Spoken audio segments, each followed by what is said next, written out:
കഥ കഥ കസ്തൂരി ബിംബഭാഷയുടെ മഹാഭാരതം 192 അധ്യായത്തിലേക്കാണ് ഈ ആഴ്ച നമ്മൾ പ്രവേശിക്കുന്നത്. മഹാഭാരതത്തെ ഒരു വിഹഗവീക്ഷണം എന്നുള്ള തരത്തിൽ ഒറ്റനോട്ടത്തിൽ കാണുന്ന കഥ പറയലാണ് നമ്മളിപ്പോൾ നടത്തിക്കൊണ്ടിരിക്കുന്നത്. 12ാമത്തെ പർവം ആയ ശാന്തിപർവത്തിൻ്റെ അവസാന ഭാഗത്താണ് നമ്മൾ നിൽക്കുന്നത്. ഞാൻ നേരത്തെ പറഞ്ഞതുപോലെ കഥയുടെ ഗതിയെക്കുറിച്ചല്ല ഞാൻ സംസാരിക്കുന്നത്. കഥയുടെ ഗതി നമ്മൾ മനസ്സിലാക്കി കഴിഞ്ഞു, കഥയിൽ എന്തൊക്കെ സംഭവിച്ചു എന്നുള്ളത്. കഥയുടെ പാർശ്വഭാഗത്ത് നടക്കുന്ന പ്രത്യയശാസ്ത്രപരമായിട്ടുള്ള, രാഷ്ട്രീയപരമായിട്ടുള്ള, സാമൂഹ്യ ചരിത്രവുമായിട്ട് ബന്ധപ്പെട്ട ചില അടിയൊഴുക്കുകളെ കുറിച്ചാണ് ഒറ്റനോട്ടത്തിൽ പറഞ്ഞു പോകുന്നത്. അഹിംസ എന്നത് പൂർണ്ണമായ അർത്ഥത്തിൽ സാധ്യമേയല്ല എന്ന് സ്ഥാപിക്കുന്ന ഒരു ഭാഗത്താണ് നമ്മളിപ്പോൾ ചർച്ച ചെയ്ത് നടത്തിയത്. ഈ ബ്രാഹ്മണ മതം അല്ലെങ്കിൽ വൈദിക മതവും ബുദ്ധമതവും തമ്മിൽ നടന്ന വലിയ ആശയ സംഘർഷത്തിൻ്റെ കഥ നമുക്കിതിൽ കാണാൻ സാധിക്കും. അഹിംസയെ അപ്രസക്തമാക്കുന്നുണ്ട്. അതേപോലെ താപസന്റെ ജീവിതത്തെ, സമൂഹത്തിലെ എല്ലാ ആളുകളും താപസന്റെ ജീവിതം നയിച്ചാൽ സാമൂഹ്യമായിട്ടുള്ള പുരോഗതി ഉണ്ടാവില്ല എന്ന് സ്ഥാപിക്കുന്നുണ്ട്. ഇവിടെ പറഞ്ഞത് സൂക്ഷ്മയോനീനി ഭൂതാനി തർക്കഗമ്യാനി കാനിജിൻ പക്ഷ്മണോപി നിപാതേൻ യേഷാം സ്കന്ധപര്യ എന്നാണ്. ഈ ലോകം മുഴുവനായും അതിസൂക്ഷ്മങ്ങളായ ജീവികളെ കൊണ്ട് നിറഞ്ഞിരിക്കുന്നു. കണ്ണിന്റെ പുരികങ്ങൾ താഴ്ത്തുകയും ഉയർത്തുകയും ചെയ്യുമ്പോൾ പോലും അതിസൂക്ഷ്മങ്ങളായ നിരവധി ജീവികൾ ഹനിക്കപ്പെടുന്നുണ്ട് എന്ന് പറയും എന്നാണ് അർജുനൻ സ്ഥാപിക്കാൻ ശ്രമിക്കുന്നത്. അതായത് യുധിഷ്ഠിരൻ നിരാശനായിട്ട് യുദ്ധത്തിലെ സങ്കടകരമായിട്ടുള്ള അവസ്ഥ കണ്ട്, സ്ത്രീകളുടെ കരച്ചിൽ കണ്ട് നിരാശനായിട്ട് ഞാൻ തപസ് ചെയ്യാൻ പോവുകയാണ്, സന്യസിക്കാൻ പോവുകയാണ്, എനിക്ക് രാജ്യവും വേണ്ട, ഭരണവും വേണ്ട എന്നൊക്കെ പറഞ്ഞു നിൽക്കുമ്പോൾ അങ്ങനെ ആരെയും ഹിംസിക്കാതെ ഒരു ഭരണാധികാരിക്ക് മാത്രമല്ല ഒരു സാധാരണ മനുഷ്യന് പോലും ജീവിക്കാൻ കഴിയില്ല എന്ന് സ്ഥാപിക്കുകയാണ് ഇവിടെ. ഒരർത്ഥത്തിൽ ഇത് അർജുനൻ യുധിഷ്ഠിരനോട് പറയുന്ന ഒരു വാദമുഖം എന്നതിനേക്കാൾ ഉപരിയായിട്ട് വൈദിക പാരമ്പര്യം, യജ്ഞ സംസ്കാരം, ബുദ്ധമതത്തോട് പറയുന്ന ഒരു വാദമുഖം കൂടിയായിട്ട് നമുക്ക് കാണാം. എന്തായാലും ഹനിച്ചാൽ മാത്രമേ, ഹിംസിച്ചാൽ മാത്രമേ ജീവിക്കാൻ സാധിക്കൂ. നിങ്ങൾ ഭക്ഷണം കഴിക്കുമ്പോൾ, നിങ്ങൾ ചെടിയുടെ ധാന്യങ്ങൾ എടുക്കുമ്പോൾ, പഴങ്ങൾ എടുക്കുമ്പോൾ ഒക്കെ നിങ്ങൾ ഹിംസിക്കുന്നുണ്ട്. മാംസം കഴിക്കുമ്പോൾ, മൃഗങ്ങളെ കൊല്ലുമ്പോൾ, മത്സ്യം കഴിക്കുമ്പോൾ എല്ലാം ഹിംസിക്കുന്നുണ്ട്. എല്ലാം ഹിംസയാണ്. അതിൻ്റെ അതിസൂക്ഷ്മമായിട്ടുള്ളൊരു തലം പറയുന്നത് കണ്ണിൻ്റെ പുരികം താഴ്ത്തുകയും ഉയർത്തുകയും ചെയ്യുമ്പോൾ പോലും അതിസൂക്ഷ്മങ്ങളായിട്ടുള്ള നിരവധി ജീവികൾ ഹനിക്കപ്പെടുന്നുണ്ട് എന്നാണ് അർജുനൻ പറയുന്നത്. അതിസൂക്ഷ്മ ജീവികളെ ടെലസ്കോപ്പിലൂടെയോ അല്ലെങ്കിൽ മൈക്രോസ്കോപ്പിലൂടെയോ കണ്ടതിന് ശേഷമുള്ള ഒരു വിലയിരുത്തലാണ് ഇത് നമുക്ക് പറയാൻ സാധിക്കില്ല. ഒരു ഊഹം എന്നുള്ള തരത്തിൽ. കാരണം ഏറ്റവും ചെറിയ ജീവികളെ, കണ്ണുകൊണ്ട് കാണാൻ പറ്റുന്ന ഏറ്റവും ചെറിയ ജീവികളെ പോലും മനുഷ്യൻ കാണുന്നുണ്ട്, അനുഭവിക്കുന്നുണ്ട്. അതുകൊണ്ട് അതിനേക്കാൾ ചെറിയ ജീവികളും ഉണ്ടായിരിക്കാം എന്നൊരു ആന്റിസിപ്പേഷൻ, ഒരു ഊഹം. എന്നാൽ പോലും പിന്നീട് സത്യമായിട്ട് സംഭവിച്ച ഒരു കാര്യത്തിലേക്കുള്ള ഒരു നോട്ടം, ഒരു കാഴ്ച ഇതിടെ വരുന്നുണ്ട്. പൂർണ്ണമായ അർത്ഥത്തിൽ അഹിംസ പ്രായോഗികമേ അല്ല എന്നാണ് അർജുനൻ സ്ഥാപിക്കുന്നത്. ബൃഹസ്പതി, ചാണക്യൻ മുതലായവരാൽ ഉണ്ടാക്കപ്പെട്ട പിന്നീട് വന്ന അർത്ഥശാസ്ത്രത്തിന്റെ അഥവാ നീതിശാസ്ത്രത്തിന്റെ പേരാണ് ദണ്ഡനീതി എന്ന് നമുക്കിവിടെ പറയാൻ സാധിക്കും. ഇപ്പം നമ്മൾ നേരത്തെ ചർച്ച ചെയ്തതാണ്, മഹാഭാരതത്തിന്റെ ആദ്യ രൂപം ഏത് കാലത്തുണ്ടായാലും ശരി, ഒരുപക്ഷെ 2900 വർഷങ്ങൾക്ക് മുമ്പോ 3000 വർഷങ്ങൾക്ക് മുമ്പോ അതിനു മുമ്പോ ഉണ്ടായാലും ശരി, ഏറ്റവും അവസാന കാലത്ത് വന്ന BC 5ാം നൂറ്റാണ്ടിലോ അല്ലെങ്കിൽ AD 1-2 നൂറ്റാണ്ടിലോ ഗുപ്ത കാലഘട്ടത്തിലോ ഒക്കെ വന്നിരിക്കുന്ന പല ടെക്സ്റ്റുകളും ഉപകഥകളായിട്ട് മഹാഭാരതത്തിന്റെ ഉള്ളിലേക്ക് ചേർത്ത് വെച്ചിട്ടുണ്ട്. അതിനുള്ള തന്ത്രമാണ് ചോദ്യങ്ങൾ ചോദിക്കുകയും അതിന് ഉത്തരം പറയുകയും ഉപകഥകൾ പറയുകയും ഒക്കെ ചെയ്യുന്നത്. അതിന്റെ കാരണം നമ്മൾ നേരത്തെ ചർച്ച ചെയ്തു. ഇപ്പോൾ അർത്ഥശാസ്ത്രം എന്നതൊരു അർത്ഥശാസ്ത്ര ഗ്രന്ഥമായിട്ട് നിൽക്കുന്ന സമയത്ത് അത് സാധാരണ മനുഷ്യരോട് കമ്മ്യൂണിക്കേറ്റ് ചെയ്യില്ല. അങ്ങനെ പല തരത്തിലുള്ള മനുസ്മൃതിയാണെങ്കിലും ശരി, മനുസ്മൃതി എന്നുള്ള തരത്തിൽ നിൽക്കുമ്പോൾ അത് സാധാരണ മനുഷ്യരോട് കമ്മ്യൂണിക്കേറ്റ് ചെയ്യില്ല. അതേസമയത്ത് മഹാഭാരതത്തിൽ കഥയുടെ ഉള്ളിൽ ഉപകഥകളായിട്ട് വരുന്ന സമയത്ത് അത് ഏറ്റവും സാധാരണക്കാരായ മനുഷ്യനോട് ഏറ്റവും എളുപ്പത്തിൽ കമ്മ്യൂണിക്കേറ്റ് ചെയ്യാൻ, ആശയസംവേദനം നടത്താൻ എളുപ്പമാണ് എന്നുള്ളത് കൊണ്ട് ഈ സാമൂഹ്യ ജീവിതത്തിൽ പിൽക്കാലത്ത് വന്ന അല്ലെങ്കിൽ സമൂഹത്തിൽ നിലനിൽക്കുന്ന പ്രധാനപ്പെട്ട കൃതികളെല്ലാം, അത് സാമ്പത്തിക ശാസ്ത്രത്തിലുള്ള കൃതിയാണെങ്കിലും ശരി, രാഷ്ട്രീയത്തിലുള്ള കൃതിയാണെങ്കിലും ശരി, ധർമ്മശാസ്ത്രത്തിലുള്ള കൃതിയാണെങ്കിലും ശരി, അതിൻ്റെയൊക്കെ സത്ത ഈ മഹാഭാരതത്തിലേക്ക് ഉപകഥകളായിട്ടും കഥകളായിട്ടൊക്കെ കയറി വരുന്നുണ്ട്. അതുകൊണ്ട് തന്നെയാണ് ഈ മഹാഭാരതത്തിൻ്റെ ആദ്യത്തിൽ ഇതിൽ കാണുന്നത് പല സ്ഥലത്തും കണ്ടേക്കാം, പക്ഷേ ഇതിൽ കാണാത്തത് മറ്റൊരു സ്ഥലത്തും കാണില്ല എന്നൊരു അവകാശവാദം ഉന്നയിക്കുകയും ചെയ്യുന്നത്. അതാണ് ഒരുപക്ഷെ മഹാഭാരതത്തിൻ്റെ പ്രത്യേകത എന്ന് നമുക്ക് കാണാൻ സാധിക്കും. ബുദ്ധ ജൈന ദർശനങ്ങളുടെ ആന്തരികമായ ദൗർബല്യങ്ങളെയാണ് ശാന്തിപർവം ഇവിടെ വിമർശന വിധേയമാക്കുന്നത് എന്ന് പറയാം. ഇപ്പൊ എല്ലാ ആൾക്കാരും ഭിക്ഷ യാചിക്കാൻ ഇറങ്ങിയാൽ എങ്ങനെയാണ് സാമൂഹ്യ ജീവിതം മുന്നോട്ട് പോവുക എന്ന് അർജുനൻ ചോദിക്കുന്നുണ്ട്. ആ അർജുനൻ ചോദിക്കുന്ന ആ ചോദ്യം ഒരുപക്ഷെ വൈദിക പാരമ്പര്യം ബുദ്ധമതത്തോട് ചോദിക്കുന്ന ഒരു ചോദ്യം കൂടി ആവാന്നർത്ഥം. സുഖത്തെയും ദുഃഖത്തെയും സമ്പത്തിനെയും ദാരിദ്ര്യത്തെയും അച്ചടക്കത്തെയും അരാജകത്വത്തെയും സ്നേഹത്തെയും വെറുപ്പിനെയും എല്ലാം ഒരുപോലെ കാണുന്ന നിസ്സംഗതയിലേക്ക് സമൂഹത്തിലെ മുഴുവൻ മനുഷ്യരും മാറിയാൽ ആ സമൂഹം എങ്ങനെയാണ് നിലനിൽക്കുക? കള്ളൻ സമ്പത്ത് കൊള്ളയടിക്കുന്നു, മറ്റൊരാൾ പിടിച്ചു പറിക്കുന്നു, മൂന്നാമതൊരാൾ ഒരു പണിയും ചെയ്യാതെ ഒന്നിലും ഇടപെടാതെ ജീവിക്കുന്നു. ആർക്കും ഒന്നിലും ദേഷ്യമോ പരാതിയോ ഇല്ലെങ്കിൽ സമൂഹം ആകെ അരാജകമായി മാറിപ്പോവില്ലേ എന്ന് അർജുനൻ ചോദിക്കുന്നുണ്ട്. എല്ലാറ്റിനോടും നിസ്സംഗത പുലർത്തുന്ന ഒരു ജനത എന്തിനു കൃഷി ചെയ്യണം? ഒന്നും നേടാനില്ലല്ലോ. പട്ടിണിയാണെങ്കിലും സമ്പൽ സമൃദ്ധിയാണെങ്കിലും ഒരുപോലെ കാണുന്ന ഒരു ജനതയ്ക്കൊന്നും നേടാനില്ലല്ലോ. എന്തിനാണ് കൂടുതൽ ഉൽപ്പാദിപ്പിക്കുന്നത്? സർവസംഘ പരിത്യാഗിയായ രാജാവിന്റെ രാജ്യം ശത്രുക്കൾ കീഴടക്കിയാൽ എന്തിനാണ് യുദ്ധം ചെയ്യുന്നത്? യുദ്ധം ചെയ്ത് നേടിയിട്ടൊന്നുമില്ല എന്നുള്ളൊരു സന്യാസത്തിന്റെ അവസ്ഥയിലെത്തിയ എല്ലാവരും നിത്യബ്രഹ്മചാരികളായി മാറിയാൽ മനുഷ്യവംശം എങ്ങനെ നിലനിൽക്കുമെന്നൊരു പ്രശ്നം ഇവിടെ അർജുനൻ ഉന്നയിക്കുന്നുണ്ട്. ആ അർജുനൻ ഉന്നയിക്കുന്ന ആ പ്രശ്നം വൈദിക പാരമ്പര്യം ബുദ്ധമതത്തോട് ചോദിച്ച ചോദ്യമാണ്, ബുദ്ധമതത്തിനെതിരെ ഉന്നയിച്ച ചോദ്യമാണ്. ഇത്തരം ആന്തരിക സംഘർഷങ്ങളിൽ പെട്ടുകൂടിയാണ് ഒരുപക്ഷെ ബുദ്ധമതം അപ്രസക്തമായത് എന്ന് നമുക്ക് കാണാൻ സാധിക്കും.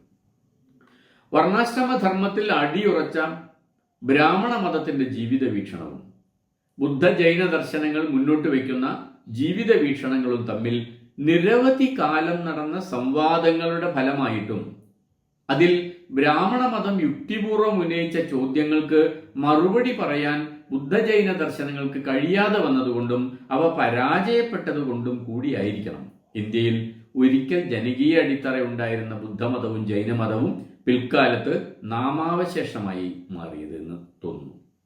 ആയുധം എടുത്തുള്ള കീഴ്പ്പെടുത്തൽ പോലെയോ അതിൽ കൂടുതലോ ശക്തമായിരുന്നു ആശയം കൊണ്ടുള്ള സംവാദങ്ങൾ എന്നർത്ഥം. ഇപ്പോൾ ശങ്കരാചാര്യരുടെ സംവാദമൊക്കെ നമുക്ക് അറിയാവുന്നതാണ്. ആശയപരമായിട്ടുള്ള ഈ സംവാദം രണ്ട് തരത്തിലാണ് സംഭവിച്ചത്. ഒന്ന്, വൈദിക മതത്തിന്റെ ഉള്ളിലുള്ള ആന്തരിക സംഘർഷത്തെ അത് തന്ത്രപരമായിട്ട് പരിഹരിക്കുകയും സമന്വയത്തിന് തയ്യാറാവുകയും ചെയ്തു. രണ്ടാമത്തത്, ബുദ്ധമതത്തിന്റെ ഉള്ളിലുള്ള ആന്തരിക സംഘർഷങ്ങളെ വലിയ പ്രശ്നങ്ങളായിട്ട് ഉയർത്താനും ജനങ്ങളോട് ചോദ്യങ്ങൾ ചോദിക്കാനും ഒക്കെ വൈദിക മതം തയ്യാറാവുകയും ചെയ്തു. നാച്ചിത പരമർമാണി നാ കൃത്വ കർമ്മദാരുണം നാ ഹത്വ മത്സ്യഖാദിവാ പ്രാപ്നോതി മഹതീം ശ്രിയം നഘ്നത കീർത്തിർ അസ്തീഹ ന വിത്തം ന പുനഃപ്രജ. പരന്റെ മർമ്മങ്ങൾ കീറി മുറിക്കാതെയും ദാരുണമായ കർമ്മങ്ങൾ ചെയ്യാതെയും മീൻപിടുത്തക്കാരൻ ചൂണ്ടയിട്ട് മത്സ്യങ്ങളെ പിടിക്കുന്നത് പോലെ നിരന്തരമായി പിന്തുടർന്ന് കീഴ്പ്പെടുത്തി വേദനിപ്പിക്കാതെയും ജീവിതത്തിൽ ആർക്കുമൊന്നും നേടാനാവുകയില്ല എന്നാണ് ഇവിടെ പറയുന്നത്. മാത്രമല്ല, അന്യരെ ഹനിക്കാതെ കീർത്തിയോ സമ്പത്തോ സ്ഥാനമാനങ്ങളോ നേടാൻ സാധിക്കുകയില്ല എന്ന അർജുനന്റെ വാദങ്ങൾക്ക് സമ്പത്തിന്റെ കേന്ദ്രീകരണത്തിന് പിറകിലെ ചൂഷണത്തെക്കുറിച്ച് മാർക്സും എംഗൽസും അവതരിപ്പിച്ച ദർശനവുമായിട്ട് സാമ്യം കാണാം. ചൂഷണത്തിലൂടെ മാത്രമേ നിങ്ങൾക്ക് സമ്പത്ത് കേന്ദ്രീകരിക്കാൻ പറ്റുള്ളൂ. നിസ്സംഗത പുലർത്തിക്കൊണ്ട് എല്ലാവരെയും ഒരേപോലെ സ്നേഹിച്ചുകൊണ്ട് സാധ്യമാവുന്ന ഒരു കാര്യം അല്ല സമ്പത്തിന്റെ കേന്ദ്രീകരണം എന്ന് അർജുനൻ ഇവിടെ വാദിക്കുകയാണ്. ആദായ ബലിഷഡ്ഭാഗം യോ രാഷ്ട്രം ന അഭിരക്ഷതി പ്രതിഗൃഹ്ണന്തി തത്പാപം ചതുർത്ഥാം ശേന പാർത്ഥിവ. ശാന്തിപർവത്തിലെ 25-ാമത്തെ അധ്യായത്തിലെ 12-ാമത്തെ ഉൽപ്പന്നത്തിന്റെ 1/6 കപ്പം വാങ്ങിയ ശേഷം രാഷ്ട്രത്തെ രക്ഷിക്കാത്ത രാജാവ് രാഷ്ട്രത്തിലെ ജനങ്ങളുടെ ആകെ പാപത്തിന്റെ 4/1 അവകാശിയായി മാറുന്നു എന്നാണ് വ്യാസൻ പറയുന്നത്. ഉൽപ്പന്നത്തിന്റെ 1/6 ഭരണാധികാരികൾ അക്കാലത്ത് കരമായിട്ട് ഈടാക്കിയിരുന്നത് എന്നൊരു സൂചന ഇവിടെ വരുന്നുണ്ട്. അങ്ങനെ 1/6 കരമായിട്ട് സ്വീകരിക്കുന്നത് അല്ലെങ്കിൽ ജനങ്ങൾ കൊടുക്കുന്നത് തങ്ങളെ സംരക്ഷിച്ചു കൊള്ളാം എന്ന ഒരു ഉറപ്പിന്റെ ബലത്തിലാണ്. അങ്ങനെ കരം വാങ്ങിക്കുകയും താൻ അഹിംസാവാദിയാണ് എന്ന് പറഞ്ഞുകൊണ്ട് ആരോടും യുദ്ധം ചെയ്യാതെ കള്ളനോടും പിടിച്ചുപറിക്കാരനോടും അതിന് വിധേയമാകുന്ന സാധാരണ മനുഷ്യരോടും ഒരേപോലെ പെരുമാറുന്ന രാജാവ് ജനങ്ങൾ ചെയ്യുന്ന പാപത്തിന്റെ അല്ലെങ്കിൽ ഈ കുറ്റവാളികൾ ചെയ്യുന്ന പാപത്തിന്റെ 4/1 അവകാശിയായിട്ട് മാറുന്നു എന്നാണ് മഹാഭാരതം സ്ഥാപിക്കുന്നത്. എന്ന് വെച്ചാൽ രാജാവിന്റെ കർത്തവ്യമാണ് ക്രൂരത കാണിക്കുക എന്നുള്ളത്, കുറ്റം ചെയ്യുന്നവരെ ശിക്ഷിക്കുക എന്നുള്ളത്, ശത്രുരാജ്യത്തെ ആക്രമിക്കുക എന്നുള്ളത്, കൊല്ലുക എന്നുള്ളത്, കൊല്ലപ്പെടുക എന്നുള്ളതൊക്കെ രാജാവിന്റെ കർത്തവ്യമാണ് എന്നിവിടെ സ്ഥാപിക്കപ്പെടുന്നുണ്ട്. അവിടെ സ്ഥാപിക്കുന്നത് പൂർണ്ണമായ അർത്ഥത്തിലുള്ള അഹിംസ രാജാവിന് ചേർന്ന പണിയല്ല, അത് കൃഷിക്കാരന് ചേർന്ന പണിയല്ല. സാമൂഹ്യ ജീവിതത്തിൽ ഇടപെട്ടുകൊണ്ട് പണിയെടുത്ത് ജീവിക്കുന്ന ഒരു മനുഷ്യനും പൂർണ്ണമായ അർത്ഥത്തിലുള്ള അഹിംസ സാധ്യമല്ല എന്നാണ് സ്ഥാപിക്കുന്നത്. യുധിഷ്ഠിരനെ ആശ്വസിപ്പിക്കാൻ വേദവ്യാസൻ പല പല കാര്യങ്ങളും പറയുന്ന കൂട്ടത്തിൽ ദേവന്മാരുടെയും അസുരന്മാരുടെയും ഉൽപ്പത്തിയെക്കുറിച്ച് പറയുന്നുണ്ട്. ഇതം ജ ശ്രൂയതേ പാർത്ഥ യുദ്ധേ ദേവാസുരേ പുരാ അസുര ഭ്രാതരോ ജ്യേഷ്ഠാഹ ദേവാശ്ചാബിയവീയസ. ശാന്തിപർവ്വത്തിലെ 34-ാമത്തെ അധ്യായത്തിൽ 13-ാമത്തെ ശ്ലോകം. ദേവന്മാരും അസുരന്മാരും സഹോദരന്മാരായിരുന്നു എന്നും അസുരന്മാർ ജ്യേഷ്ഠഭ്രാതാക്കളും ദേവന്മാർ അനുജന്മാരുമായിരുന്നു എന്നുമുള്ള കാര്യമാണ് വേദവ്യാസൻ ഇവിടെ പരാമർശിക്കുന്നത്. ജയിച്ചവർ ദേവന്മാരും തോറ്റവർ അസുരന്മാരുമാകുന്നു എന്നതിലപ്പുറം ദേവത്വവും അസുരത്വവും കൈവരിക്കാൻ പ്രത്യേകിച്ച് കാരണമൊന്നും ആവശ്യമില്ല എന്ന് വീണ്ടും സ്ഥാപിക്കപ്പെടുകയാണ് ഇവിടെ. അസുരോ ഭ്രാതരോ ജ്യേഷ്ഠാഹ ദേവാശ്ചാപി യവീയസ. ഇത്രയേ ഉള്ളൂ വ്യത്യാസം. അസുരന്മാരായിരുന്നു ജ്യേഷ്ഠന്മാര്, പക്ഷെ അവര് പരാജയപ്പെട്ടുപോയി. പരാജയപ്പെട്ടതുകൊണ്ട് അവർ അസുരന്മാരായി മാറി, ജയിച്ചവര് ദേവന്മാരായി മാറുകയും ചെയ്തു എന്നർത്ഥം. എന്ന് വെച്ചാൽ അസുരന്മാരെന്ന് പറയുന്നത് നമ്മൾ നേരത്തെ ഇവിടെ പരാമർശമായി വികൃത രൂപികളോ കൊമ്പും ദംഷ്ട്രയുള്ള ആളുകളോ ഒന്നുമല്ല. ദേവന്മാരുടെ തന്നെ സഹോദരന്മാരായിരുന്നു അസുരന്മാരെന്നുള്ളത്. ഒരുപക്ഷെ നമ്മൾ നേരത്തെ പറഞ്ഞ ഈ അസുരന്മാരെന്നും രാക്ഷസന്മാരെന്നും ഒക്കെ മാറ്റി നിർത്തിയത് ഇന്ത്യയിൽ തന്നെയുള്ള പഴയ കാലത്തെ സൈന്ധവ സംസ്കാരത്തിന്റെ ഒക്കെ ഭാഗമായിട്ട് ആര്യന്മാർ ഇന്ത്യയിലേക്ക് വരുന്നതിന് മുമ്പ്, അല്ലെങ്കിൽ വൈദിക മതവും അതിന്റെ യജ്ഞങ്ങളും യാഗങ്ങളും ഒക്കെ ഇന്ത്യയിലേക്ക് വരുന്നതിന് മുമ്പ് ഇന്ത്യയിൽ ഉണ്ടായിരുന്ന ഒരു സംസ്കാരത്തെക്കുറിച്ചും ഇവിടെ ജീവിച്ചിരുന്ന മനുഷ്യരെക്കുറിച്ചുമാണ് സൂചിപ്പിച്ചത് നമുക്ക് വീണ്ടും മനസ്സിലാവുന്നു. മദ്യം പാനം ചെയ്തതിന്റെ പാപം തീരാൻ ചൂടുള്ള മദ്യം കഴിക്കാനാണ് വിധിക്കുന്നത്. ഗുരുപത്നിയോടൊപ്പം ശയിച്ചതിന്റെ പാപം തീരാൻ ഇരുമ്പു തകിട് ചുട്ടു വഴിപ്പിച്ച് അതിൽ കിടക്കാനും ലൈംഗികാവയവം മുറിച്ചു കളഞ്ഞ ശേഷം വനത്തിൽ ചെന്ന് സന്യസിക്കാനുമാണ് വിധിക്കുന്നത്. സ്ത്രീയാസ്ത്വ അശങ്കിതാഹ പാപേർ നോ അപഗമ്യാഹി ജാനത രജസാത വിശുദ്ധ്യന്തേ ഭസ്മാനാ ഭാജനം യഥ. അതുപോലെ ശാന്തിപർവ്വത്തിലെ 36-ാമത്തെ അധ്യായത്തിലെ 25-ാമത്തെ ശ്ലോകത്തിൽ പറയുന്ന ഒരു പ്രധാനപ്പെട്ട കാര്യം, സ്ത്രീകൾ എന്തൊക്കെ പാപം ചെയ്താലും ഓരോ ആർത്തവകാലത്തും അവർ ശുദ്ധീകരിക്കപ്പെടുന്നു. അതിന് കൊടുത്തിരിക്കുന്ന ഒരു ബിംബകൽപ്പന ഭസ്മത്താൽ പാത്രം എന്നതുപോലെ അവൾ ശുദ്ധീകരിക്കപ്പെടുന്നു എന്നാണ്. സ്ത്രീയാസ്ത്വ അശങ്കിത പാപേർ നോ ഉപഗമ്യ ഹി ജാനത രജസാത വിശുദ്ധ്യതേ ഭസ്മാനാ ഭാജനമ്യത. ഭസ്മമിട്ട് തേച്ചു കഴുകി വെളുപ്പിച്ച പാത്രം എന്നതുപോലെ സ്ത്രീകൾ വിശുദ്ധീകരിക്കപ്പെടുന്നു. ഓരോ ആർത്തവകാലത്തും അവർ വിശുദ്ധീകരിക്കപ്പെടുന്നു എന്നാണ് പറയുന്നത്.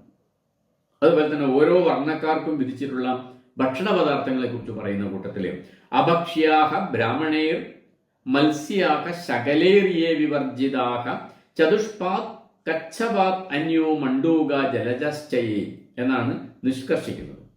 എന്ന് വെച്ചാൽ ചെതുമ്പലുകളില്ലാത്ത മത്സ്യം ബ്രാഹ്മണർ ഭക്ഷിക്കാൻ പാടില്ല.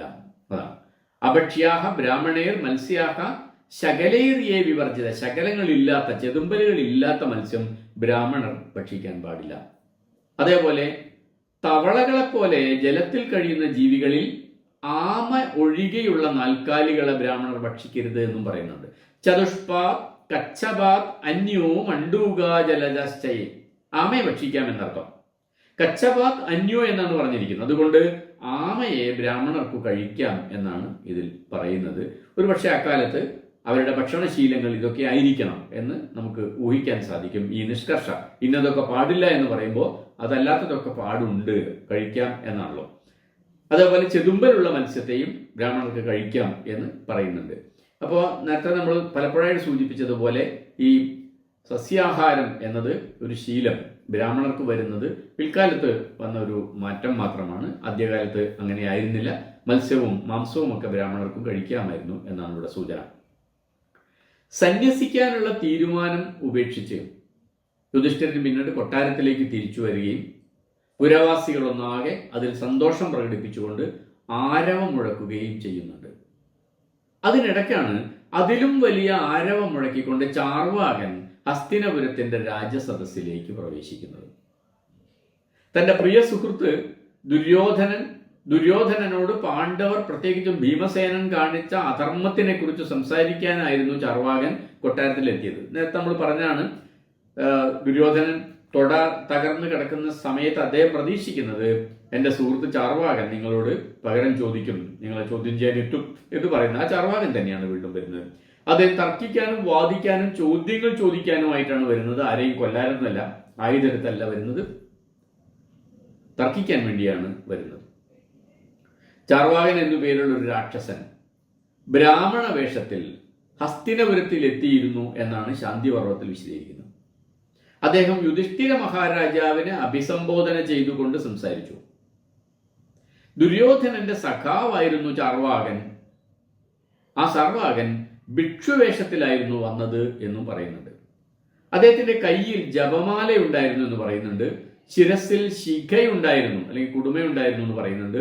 3 കമ്പുകളുള്ള ഒരു വടി കയ്യിലുണ്ടായിരുന്നു എന്ന് പറയുന്നുണ്ട്. എന്ന് വെച്ചാൽ ഇദ്ദേഹം ആയുധം എടുത്തുകൊണ്ട് യുദ്ധം ചെയ്യാൻ വന്ന ആളല്ല, ഒരു സന്യാസിയായിരുന്നു, അല്ലെങ്കിൽ സന്യാസം സ്വീകരിച്ച ഒരാളായിരുന്നു എന്നാണ് അതിന്റെ ധ്വനി. യുധിഷ്ഠിരനെ പ്രകീർത്തിക്കാനും ആശീർവദിക്കാനും എത്തിച്ചേർന്ന ബ്രാഹ്മണരുടെ മധ്യത്തിൽ നിന്നുകൊണ്ട് ഒട്ടും ഭയമില്ലാതെയും കൂടി നിൽക്കുന്ന ബ്രാഹ്മണരോട് ആലോചിക്കാതെയുമായിരുന്നു ചാർവാകൻ സഭാമധ്യത്തിൽ വെച്ച് സംസാരിച്ചത് എന്നാണ് അദ്ദേഹത്തിന് എതിരെയുള്ള കുറ്റം ആയിട്ട് പറയുന്നത്. ബ്രാഹ്മണനല്ലാത്ത ഒരാൾ ഭിക്ഷുവേഷത്തിൽ വന്നു എന്ന് പറഞ്ഞാൽ അതിനർത്ഥം അദ്ദേഹം ബുദ്ധസന്യാസിയായിരിക്കാം എന്നാണ്. എന്നാണ് ഒരു സാധ്യതയല്ലേ? അല്ലയോ രാജാവേ, താങ്കൾക്കു നിന്ദ, താങ്കളെ ഞാൻ ധിക്കരിക്കുന്നു. കാരണം താങ്കൾ തിന്മ ചെയ്ത നൃപനാണ്, സ്വന്തം വംശത്തെ കൊന്നൊടുക്കിയവനാണ് താങ്കൾ എന്ന് ചാർവാകൻ ഒട്ടും ഭയമില്ലാതെ രാജാവിനോട് മുഖത്തു നോക്കി പറഞ്ഞു. വംശമാകെ മുടിക്കുന്ന തരത്തിൽ യുദ്ധം ചെയ്തതിന്റെ പേരിൽ മനസ്താപം കൊണ്ട് സന്യസിക്കാനിരിക്കുകയാണ് യുധിഷ്ഠിരൻ. ആ യുധിഷ്ഠിരനോടാണ് ചാർവാകൻ പറഞ്ഞത്. അപ്പൊ യുധിഷ്ഠിരന് ബോധ്യമുള്ള കാര്യം തന്നെയാണ് ചാർവാകൻ പറയുന്നതെന്ന് അർത്ഥം. പുതിയൊരു കാര്യമല്ല പറയുന്നത്. സപപാദ വിനിർദ്ധക്തസ്തേജസാ ബ്രഹ്മവാദിനാം മഹേന്ദ്ര അശനി നിർദഗ്ധം പാദവോ അങ്കുരുവാനിവ. ക്രോധമൂർച്ഛിതരായ ബ്രാഹ്മണരെല്ലാവരും കൂടി ചാർവാകനെ അഗ്നിക്കിരയായി വധിച്ചു കളഞ്ഞു എന്നാണ് ഇവിടെ പരാമർശം. ഇന്ദ്രന്റെ അശനിപാതം ഏറ്റ് ചില്ലകളാകെ തീപിടിച്ച മരം നിന്ന് കത്തുന്നത് പോലെ ചാർവാകൻ യുധിഷ്ഠിരന്റെ രാജ്യസഭയിൽ നിന്ന് കത്തിച്ചാമ്പലായി എന്നും ശാന്തിപർവ്വം വിശദീകരിക്കുന്നുണ്ട്. തീ കൊടുക്കുകയാണ്, ചാർവാകനെ തീയിട്ട് കൊല്ലുകയാണ് ചെയ്യുന്നത്, ചുട്ടുകൊല്ലുകയാണ് ചെയ്യുന്നത്. സപപാത വിനിർദഗ്ധസ്തേജസാ ബ്രഹ്മവാദീനാം മഹേന്ദ്ര അശനി നിർദഗ്ധ പാദവോ അങ്കുരുവാനിവ. അവിടെ ബ്രാഹ്മണരാണ് തീ കൊടുക്കുന്നത്, കൊല നടത്തുന്നത് ബ്രാഹ്മണരാണ്, വിധേയനാവുന്നത് മറ്റൊരു മഹർഷിയാണ്, അല്ലെങ്കിൽ ഒരു സന്യാസം സ്വീകരിച്ച ആളാണ്, ആയുധം എടുത്തു വന്ന ഒരാളല്ല. അയാളുടെ കയ്യിലുണ്ടായിരുന്നത് കമണ്ടലും അതുപോലെ യോഗദണ്ഡും അത്തരം സാധനങ്ങൾ മാത്രമേ അയാളുടെ കയ്യിലുണ്ടായിരുന്നുള്ളൂ. ചാർവാകൻ രാക്ഷസനായിരുന്നു എന്ന് കൃഷ്ണൻ ആരോപിക്കുന്നുണ്ടെങ്കിലും ചാർവാക ലൗകായതിക ലോകായത ദർശനത്തിന്റെ വക്താവാണ് ചാർവാകൻ എന്നാണ് അമരകോശം ദ്വിതീയ കാണ്ഡത്തിൽ ഈ ചാർവാകൻ എന്ന വാക്കിന് നിർവഹിച്ചിരിക്കുന്നത്. ഇപ്പൊ ലോകത്തിൽ പ്രയത്നം ചെയ്യുന്നവരാണ് ലോകായതന്മാർ എന്നും അവരുടെ ശാസ്ത്രമാണ് ലോകായത ദർശനമെന്നും അമരകോശത്തിന്റെ തൃതീയ കാണ്ഡത്തിൽ വിവരിക്കുന്നു. ദൈവമില്ല എന്ന് വാദിക്കുന്ന മതത്തിന്റെ അഥവാ ദർശനത്തിന്റെ സ്ഥാപകനായിരുന്നു ചാർവാകൻ. ഭാരതത്തിലെ ഭൗതികവാദ ദർശനമാണ് ചാർവാക ദർശനം എന്നർത്ഥം. ഈശ്വരൻ ഇല്ല എന്നതാണ് ലോകായത ദർശനത്തിന്റെയും ചാർവാക മതത്തിന്റെയും പ്രമാണം. അതുകൊണ്ട് തന്നെ ആയിരിക്കണം ബ്രാഹ്മണരും കൃഷ്ണനും ചേർന്ന് ചാർവാകനെ രാക്ഷസനാക്കിയത്. രണ്ട് സാധ്യതയാണ് ഇതിൽ. ഒന്നുകിൽ ചാർവാകൻ ഒരു ബുദ്ധമത സന്യാസിയായിരിക്കണം. അങ്ങനെയാണെങ്കിൽ സന്യാസിയാവാൻ അവകാശമില്ലാത്ത അബ്രാഹ്മണനായിട്ടുള്ള ഒരു മനുഷ്യൻ സന്യാസം സ്വീകരിച്ചു എന്നുള്ളതിന്റെ പേരിൽ അയാളെ രാക്ഷസനായിട്ട് ചിത്രീകരിക്കാം. അല്ലെങ്കിൽ വൈദിക മതം അത്രയേറെ ശക്തി പ്രാപിക്കുന്നതിന് മുമ്പ് ഈ സാഖ്യയോഗവും അടക്കം ലോകായത മതവും സാഖ്യയോഗവും അടക്കമുള്ള പല പല ദർശനങ്ങൾ ഇന്ത്യയിലുണ്ട്. ആ ദർശനങ്ങളിൽ ഇതെല്ലാം ഭൗതികവാദ ദർശനമാണ്. ആ ദർശനത്തിന്റെ വക്താക്കളായിട്ടുള്ള മഹർഷിയും ആവാം, ജ്ഞാനിയും ആവാം ചാർവാകൻ. ഏതായാലും ചാർവാകനെ യുധിഷ്ഠിരന്റെ കൊട്ടാരത്തിലെ രാജ്യസഭയിൽ വെച്ചിട്ട് ബ്രാഹ്മണർ കത്തിച്ച് കൊല്ലുകയാണ് ചെയ്യുന്നത്. വാനപ്രസ്ഥം, ഭൈക്ഷ്യം, ഗാർഹസ്ഥ്യം, ബ്രഹ്മചര്യം, ഇങ്ങനെ 4 ആശ്രമങ്ങളെ കുറിച്ചാണ് പിന്നീട് ഭീഷ്മർ സംസാരിക്കുന്നത്. ഈ 4 ആശ്രമങ്ങളും ബ്രാഹ്മണർക്ക് മാത്രം ബാധകമായിട്ടുള്ളതാണ് എന്നും മറ്റു 3 വർഗക്കാരും ഇത് പാലിക്കരുത് എന്നും ഭീഷ്മർ പറയുന്നുണ്ട്. ബുദ്ധസന്യാസികളോട് ബ്രാഹ്മണർക്കുള്ള ശത്രുതയുടെ പ്രധാനപ്പെട്ട കാരണവും ഇതായിരിക്കണം. പരിവ്രാജകനായ ചാർവാകനെ കുറിച്ച് കപട ഭിക്ഷു എന്ന് ബ്രാഹ്മണ വേഷത്തിൽ നടക്കുന്നവനെന്നും ആരോപിക്കുന്നതിന്റെ കാരണം സന്യാസവും ഭിക്ഷയെടുത്തുകൊണ്ടുള്ള ജീവിതവും ബ്രാഹ്മണർക്കു മാത്രമേ വിധിച്ചിട്ടുള്ളൂ എന്നതിനാലാണ്. സന്യാസിയായി വേഷം കെട്ടി ജീവിക്കുന്ന കാപട്യക്കാരെ കുറിച്ച് ശാന്തിപർവത്തിൽ പലയിടത്തും പരാമർശമുണ്ട്.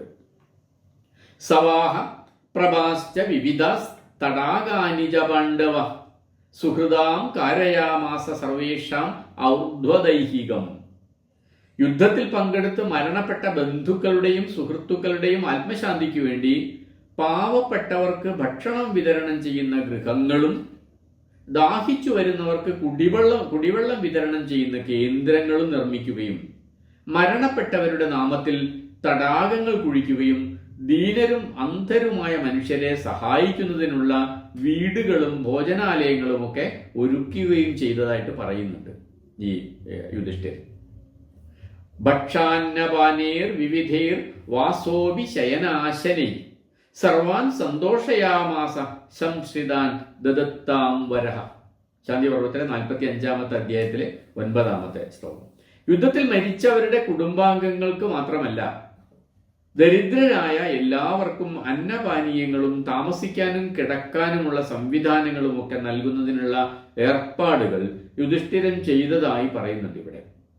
അഥവാ അതൊക്കെയും രാജാവിന്റെ ഉത്തരവാദിത്വത്തിൽ പെടുന്നു എന്ന തരത്തിലുള്ള ഒരു ക്ഷേമരാഷ്ട്ര സങ്കല്പം കൂടി ശാന്തിപർവത്തിലൂടെ ഈ ഭാഗത്ത് കാണാം. അപ്പൊ അതിന്റെ പ്രത്യേകത, അതിന് മുമ്പുള്ള മഹാഭാരതത്തിൽ പലയിടത്തും ദാനത്തെക്കുറിച്ച് പറയുന്നുണ്ടെങ്കിൽ പോലും ആ ദാനമൊക്കെ ബ്രാഹ്മണർക്ക് നൽകുന്ന ദാനത്തെക്കുറിച്ചാണ്, അല്ലാതെ പട്ടിണി കിടക്കുന്ന സാധാരണ മനുഷ്യർക്ക് നൽകുന്ന ദാനത്തെക്കുറിച്ചല്ല. എന്നാൽ ഇവിടെ യുധിഷ്ഠിരൻ രാജാവായതിന് ശേഷമുള്ള ഈ അദ്ദേഹം നടത്തിയിരിക്കുന്ന പ്രവർത്തനങ്ങളെ കുറിച്ച് പറയുമ്പോൾ അതിലൊരു ക്ഷേമരാഷ്ട്ര സങ്കല്പനുണ്ട്. മാത്രമല്ല, ബുദ്ധമത അനുയായികളായിട്ടുള്ള അശോകനെ പോലെയുള്ള രാജാക്കന്മാർ സമൂഹത്തിൽ നടപ്പിൽ വരുത്തിയ ചില കാര്യങ്ങളാണ് ഇവിടെ പരാമർശിക്കുന്നത്. കിണർ കുഴിക്കുക, യാത്രക്കാർക്ക് സത്രങ്ങൾ ഉണ്ടാക്കുക, വൃക്ഷങ്ങൾക്ക് പോലും നനയ്ക്കാനും ഉള്ള സംവിധാനങ്ങൾ ഉണ്ടാക്കുക, ഇങ്ങനെ അത്തരത്തിലുള്ള ചില ക്ഷേമരാഷ്ട്രത്തിൽ ഉണ്ടാവേണ്ട പാവപ്പെട്ട മനുഷ്യരെ, കഷ്ടപ്പെടുന്ന മനുഷ്യരെ സഹായിക്കാനുള്ള ഭരണകൂടത്തിന്റെ ചില നീക്കങ്ങൾ നമുക്കിവിടെ കാണാൻ സാധിക്കും. അത് നേരത്തെ ഉണ്ടായിരുന്ന ദാനത്തെക്കുറിച്ച്, ഇപ്പൊ നേരത്തെ പറയുന്ന സമയത്ത് ദാനം എന്ന് പറയുമ്പോൾ തന്നെ ബ്രാഹ്മണർക്ക് തന്നെ എല്ലാവർക്കും ദാനം ചെയ്യാൻ പാടില്ല, ബ്രാഹ്മണരിൽ ഇന്ന ആൾക്കാർക്കൊന്നും ദാനം കൊടുക്കാൻ പാടില്ല എന്ന് പറഞ്ഞു. അങ്ങനെ കൊടുത്താൽ പാപമാണെന്ന് വരെ പറയുന്നുണ്ട്. പക്ഷെ ഇവിടെ അങ്ങനെയല്ല. പട്ടിണി കിടക്കുന്ന മനുഷ്യർക്ക്, കഷ്ടപ്പെടുന്നവർക്ക്, ദാരിദ്ര്യം അനുഭവിക്കുന്നവർക്ക്, ദുരിതം അനുഭവിക്കുന്നവർക്കൊക്കെ ഗുണം കിട്ടുന്ന തരത്തിലുള്ള ഒരു ക്ഷേമരാഷ്ട്ര സങ്കല്പത്തെക്കുറിച്ച് ഇവിടെ പറയുന്നു. അത്തരം കാര്യങ്ങൾ യുധിഷ്ഠിരൻ ചെയ്തതായിട്ട് പറയുന്നുണ്ട്. ഈ പറയുന്നതിൽ ബുദ്ധമതത്തിന്റെ സ്വാധീനം തീർച്ചയായിട്ടും നമുക്ക് കാണാൻ സാധിക്കും. ജമദഗ്നി പുത്രനായ പരശുരാമനും കാർത്തവീര്യാർജുനനും തമ്മിലുള്ള തർക്കത്തിന്റെയും പരശുരാമൻ ഈ ക്ഷത്രിയരുടെ വംശമാകെ മുടിക്കുന്നതിന്റെയും കഥ മുമ്പ് വനപർവ്വത്തിൽ നമ്മൾ വിവരിച്ചതാണ്. ശാന്തിപർവ്വത്തിൽ ആ കഥ വീണ്ടും വരുന്നുണ്ട്. ഇവിടെ കഥയുടെ വിശദാംശങ്ങളിൽ ചെറിയ വ്യത്യാസം കാണാം. കഥയിൽ സംഭവിക്കുന്ന കാര്യങ്ങളൊക്കെ ഒന്ന് തന്നെയാണ്. കർത്തവീര്യാർജുനൻ പരശുരാമന്റെ പിതാവായിട്ടുള്ള ജമദഗ്നിയെ കൊന്നുകളയുന്നു, അദ്ദേഹത്തിന്റെ ആശ്രമം തകർക്കുന്നു. പ്രതികാരമായിട്ട് പരശുരാമൻ കർത്തവീര്യാർജുനെ കൊല്ലുന്നു, അദ്ദേഹത്തിന്റെ മക്കളെ മുഴുവൻ കൊല്ലുന്നു. അദ്ദേഹത്തെ അവിടെ നിൽക്കുന്നില്ല, ക്ഷത്രിയ വംശമാകെ 21 വട്ടം നശിപ്പിക്കുന്നു. അതിനുശേഷം പ്രായശ്ചിത്തമായിട്ട് യാഗം നടത്തുന്നു. തതോ യജ്ഞേന മഹദാ ജാമദഗ്ന്യാ പ്രതാപവാൻ തർപ്പയാമാസ ദേവേന്ദ്രം ഹൃത്വിഗ്ഭിശ്ച മഹീന്ദതൗ. പ്രതാപവാനായ ജമദഗ്നിപുത്രൻ പരശുരാമൻ പിന്നീട് ദേവേന്ദ്രനെ പ്രീതിപ്പെടുത്തുന്ന തരത്തിൽ ഒരു യജ്ഞം നടത്തി. യജ്ഞത്തിന് നേതൃത്വം നൽകിയ ഹൃത്തിക്കുകൾക്ക് അല്ലെങ്കിൽ ബ്രാഹ്മണ ശ്രേഷ്ഠന്മാർക്ക് ഭൂമിയും നൽകി, പ്രതിഫലമായിട്ട് ഭൂമിയും നൽകി എന്നാണ് ഹൃത്വിഗ്ഭിശ്ച മഹീന്ദതൗ എന്നതിന്റെ അർത്ഥം. അതായത് കശ്യപന്റെ നേതൃത്വത്തിൽ യജ്ഞം നടത്തിയ ഹൃത്തിക്കുകൾക്ക് അഥവാ ബ്രാഹ്മണർക്ക് പ്രതിഫലമായിട്ട് പരശുരാമൻ കുറച്ച് ഭൂമി ദാനം നൽകി. അക്കാലത്തെ ഒരു രീതിയായിരുന്നു. രാജാക്കന്മാരാണെങ്കിലും മറ്റാരാണെങ്കിലും ബ്രാഹ്മണർക്ക് ഭൂമി ദാനം നൽകുന്നത് ഒരു സമ്പ്രദായമാണ്. ഭൂമി ഒന്നാകെ ദാനം ചെയ്തു എന്നല്ല എൻ്റെ അർത്ഥം, കുറച്ച് ഭൂമി ദാനമായിട്ട് നൽകി എന്നാണ്. ഒരു യജ്ഞത്തിന് നേതൃത്വം നൽകുന്ന ബ്രാഹ്മണർക്ക് ഭൂമി ഒന്നാകെ ദാനം നൽകേണ്ട കാര്യമില്ലല്ലോ, അവർ ചെയ്ത പണിയുടെ പ്രതിഫലമാണ് അവർക്ക് കൊടുക്കുന്നത്. അങ്ങനെയാണ് വനപർവ്വത്തിൽ ഈ കാര്യത്തെക്കുറിച്ച് പറയുന്നത്. അതോ യജ്ഞേന മഹദ ജാമദഗ്ന്യപ്രതാപവാൻ തർപ്പയാമാസ ദേവേന്ദ്രം ഹൃത്വിഗ്ഭിശ്ച മഹീന്ദതൗ.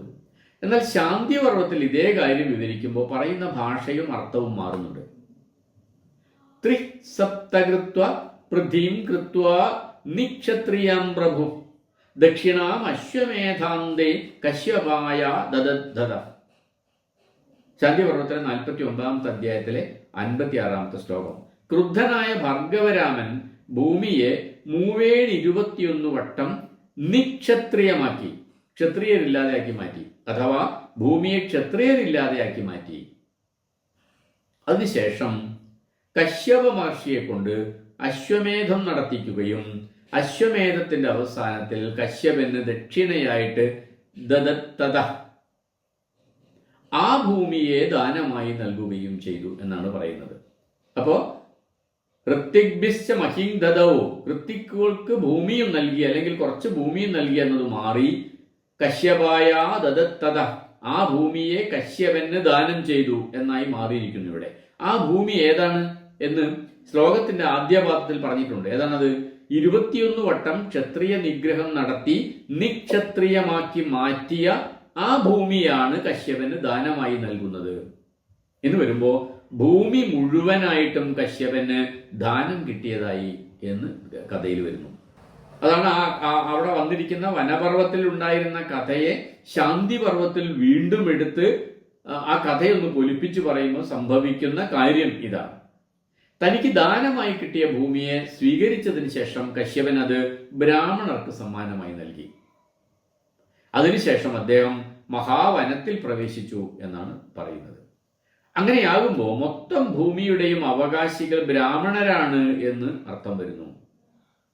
ഈ മാറ്റം കൊണ്ടുവരുന്നതിന് വേണ്ടിയാണ് വനപർവ്വത്തിൽ പറഞ്ഞ കഥ അല്പം വ്യത്യാസപ്പെടുത്തി ശാന്തിപർവ്വത്തിൽ വീണ്ടും ആവർത്തിക്കുന്നത് എന്നർത്ഥം. അപ്പോൾ അവിടെ സംഭവിക്കുന്ന ഒരു എന്താ പറയാ ഒരു രാഷ്ട്രീയപരമായിട്ടുള്ള വലിയ ഒരു മാറ്റം സംഭവിക്കുന്ന എന്താന്ന് വെച്ചാൽ ഭൂമിയുടെ അവകാശികൾ ബ്രാഹ്മണരാണ്.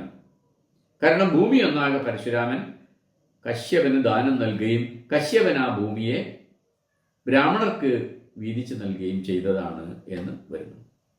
നേരത്തെ ഉണ്ടായിരുന്നത് പരശുരാമൻ ഒരു യാഗം നടത്തി, ആ യാഗത്തിൽ പങ്കെടുത്തതിന് പ്രതിഫലമായിട്ട് കുറച്ച് ഭൂമി ബ്രാഹ്മണർക്ക് ദാനം ചെയ്തു എന്ന് മാത്രമേ ഉണ്ടായിരുന്നുള്ളൂ.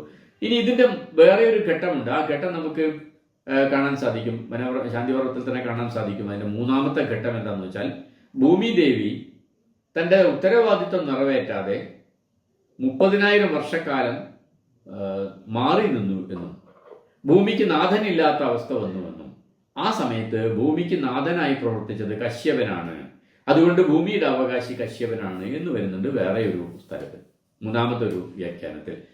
ഇതിന്റെ തന്നെ മറ്റൊരു വ്യാഖ്യാനമാണ് കേരളത്തിൽ ഉള്ള പരശുരാമ കഥ. പരശുരാമൻ മഴു എറിഞ്ഞിട്ടാണ് കേരളം എന്ന പ്രദേശത്തെ സൃഷ്ടിച്ചിരിക്കുന്നത്. അപ്പോൾ ഈ ക്ഷത്രിയരെ വംശമൊക്കെ നശിപ്പിച്ചു, ബ്രാഹ്മണർ ഈ ക്രിയകളൊക്കെ ചെയ്ത് ബ്രാഹ്മണർക്ക് പ്രതിഫലം കൊടുക്കണം, അതിന് കുറച്ച് ഭൂമി വേണം. അപ്പോൾ പരശുരാമൻ തന്റെ ചോര പുരണ്ട മഴു കടലിലേക്ക് വലിച്ചെറിഞ്ഞപ്പം കടൽ മാറിപ്പോവുകയും കുറച്ച് ഭൂമി ഉണ്ടാവുകയും ആ ഭൂമിയാകെ ഈ ബ്രാഹ്മണർക്ക് കൊടുത്തു. ആ ഭൂമിയാണ് കേരളം എന്നൊരു കഥയുണ്ടാവുന്നു. ആ കഥയുണ്ടാവുന്നതിന്റെ പശ്ചാത്തലം നമ്മൾ നേരത്തെ സൂചിപ്പിച്ചാണ്. 8-ാം നൂറ്റാണ്ടിൽ കുലശേഖര രാജാക്കന്മാരുടെ ഭരണം നടന്നുകൊണ്ടിരിക്കുന്ന സമയത്ത് മുതൽക്ക് ബ്രാഹ്മണർ കേരളത്തിലേക്ക് വരാൻ തുടങ്ങിയിട്ടുണ്ട്. അത് അയൽ സംസ്ഥാനങ്ങളായിട്ടുള്ള ആന്ധ്രയിൽ നിന്നും കർണാടകയിലും ഒക്കെ വഴിയാണ് കേരളത്തിലേക്ക് വരുന്നത്. അവരുടെ കയ്യിൽ ആയുധങ്ങളില്ല, അവർ അഭയാർത്ഥികളെ പോലെയാണ് വരുന്നത്. പക്ഷെ അവരുടെ കയ്യിൽ ഒരു കഥയുണ്ട്, അവരുടെ കയ്യിൽ ഒരു കൃതി ഉണ്ടായിരുന്നു. അത് കേരളോൽപ്പത്തിയാണ്.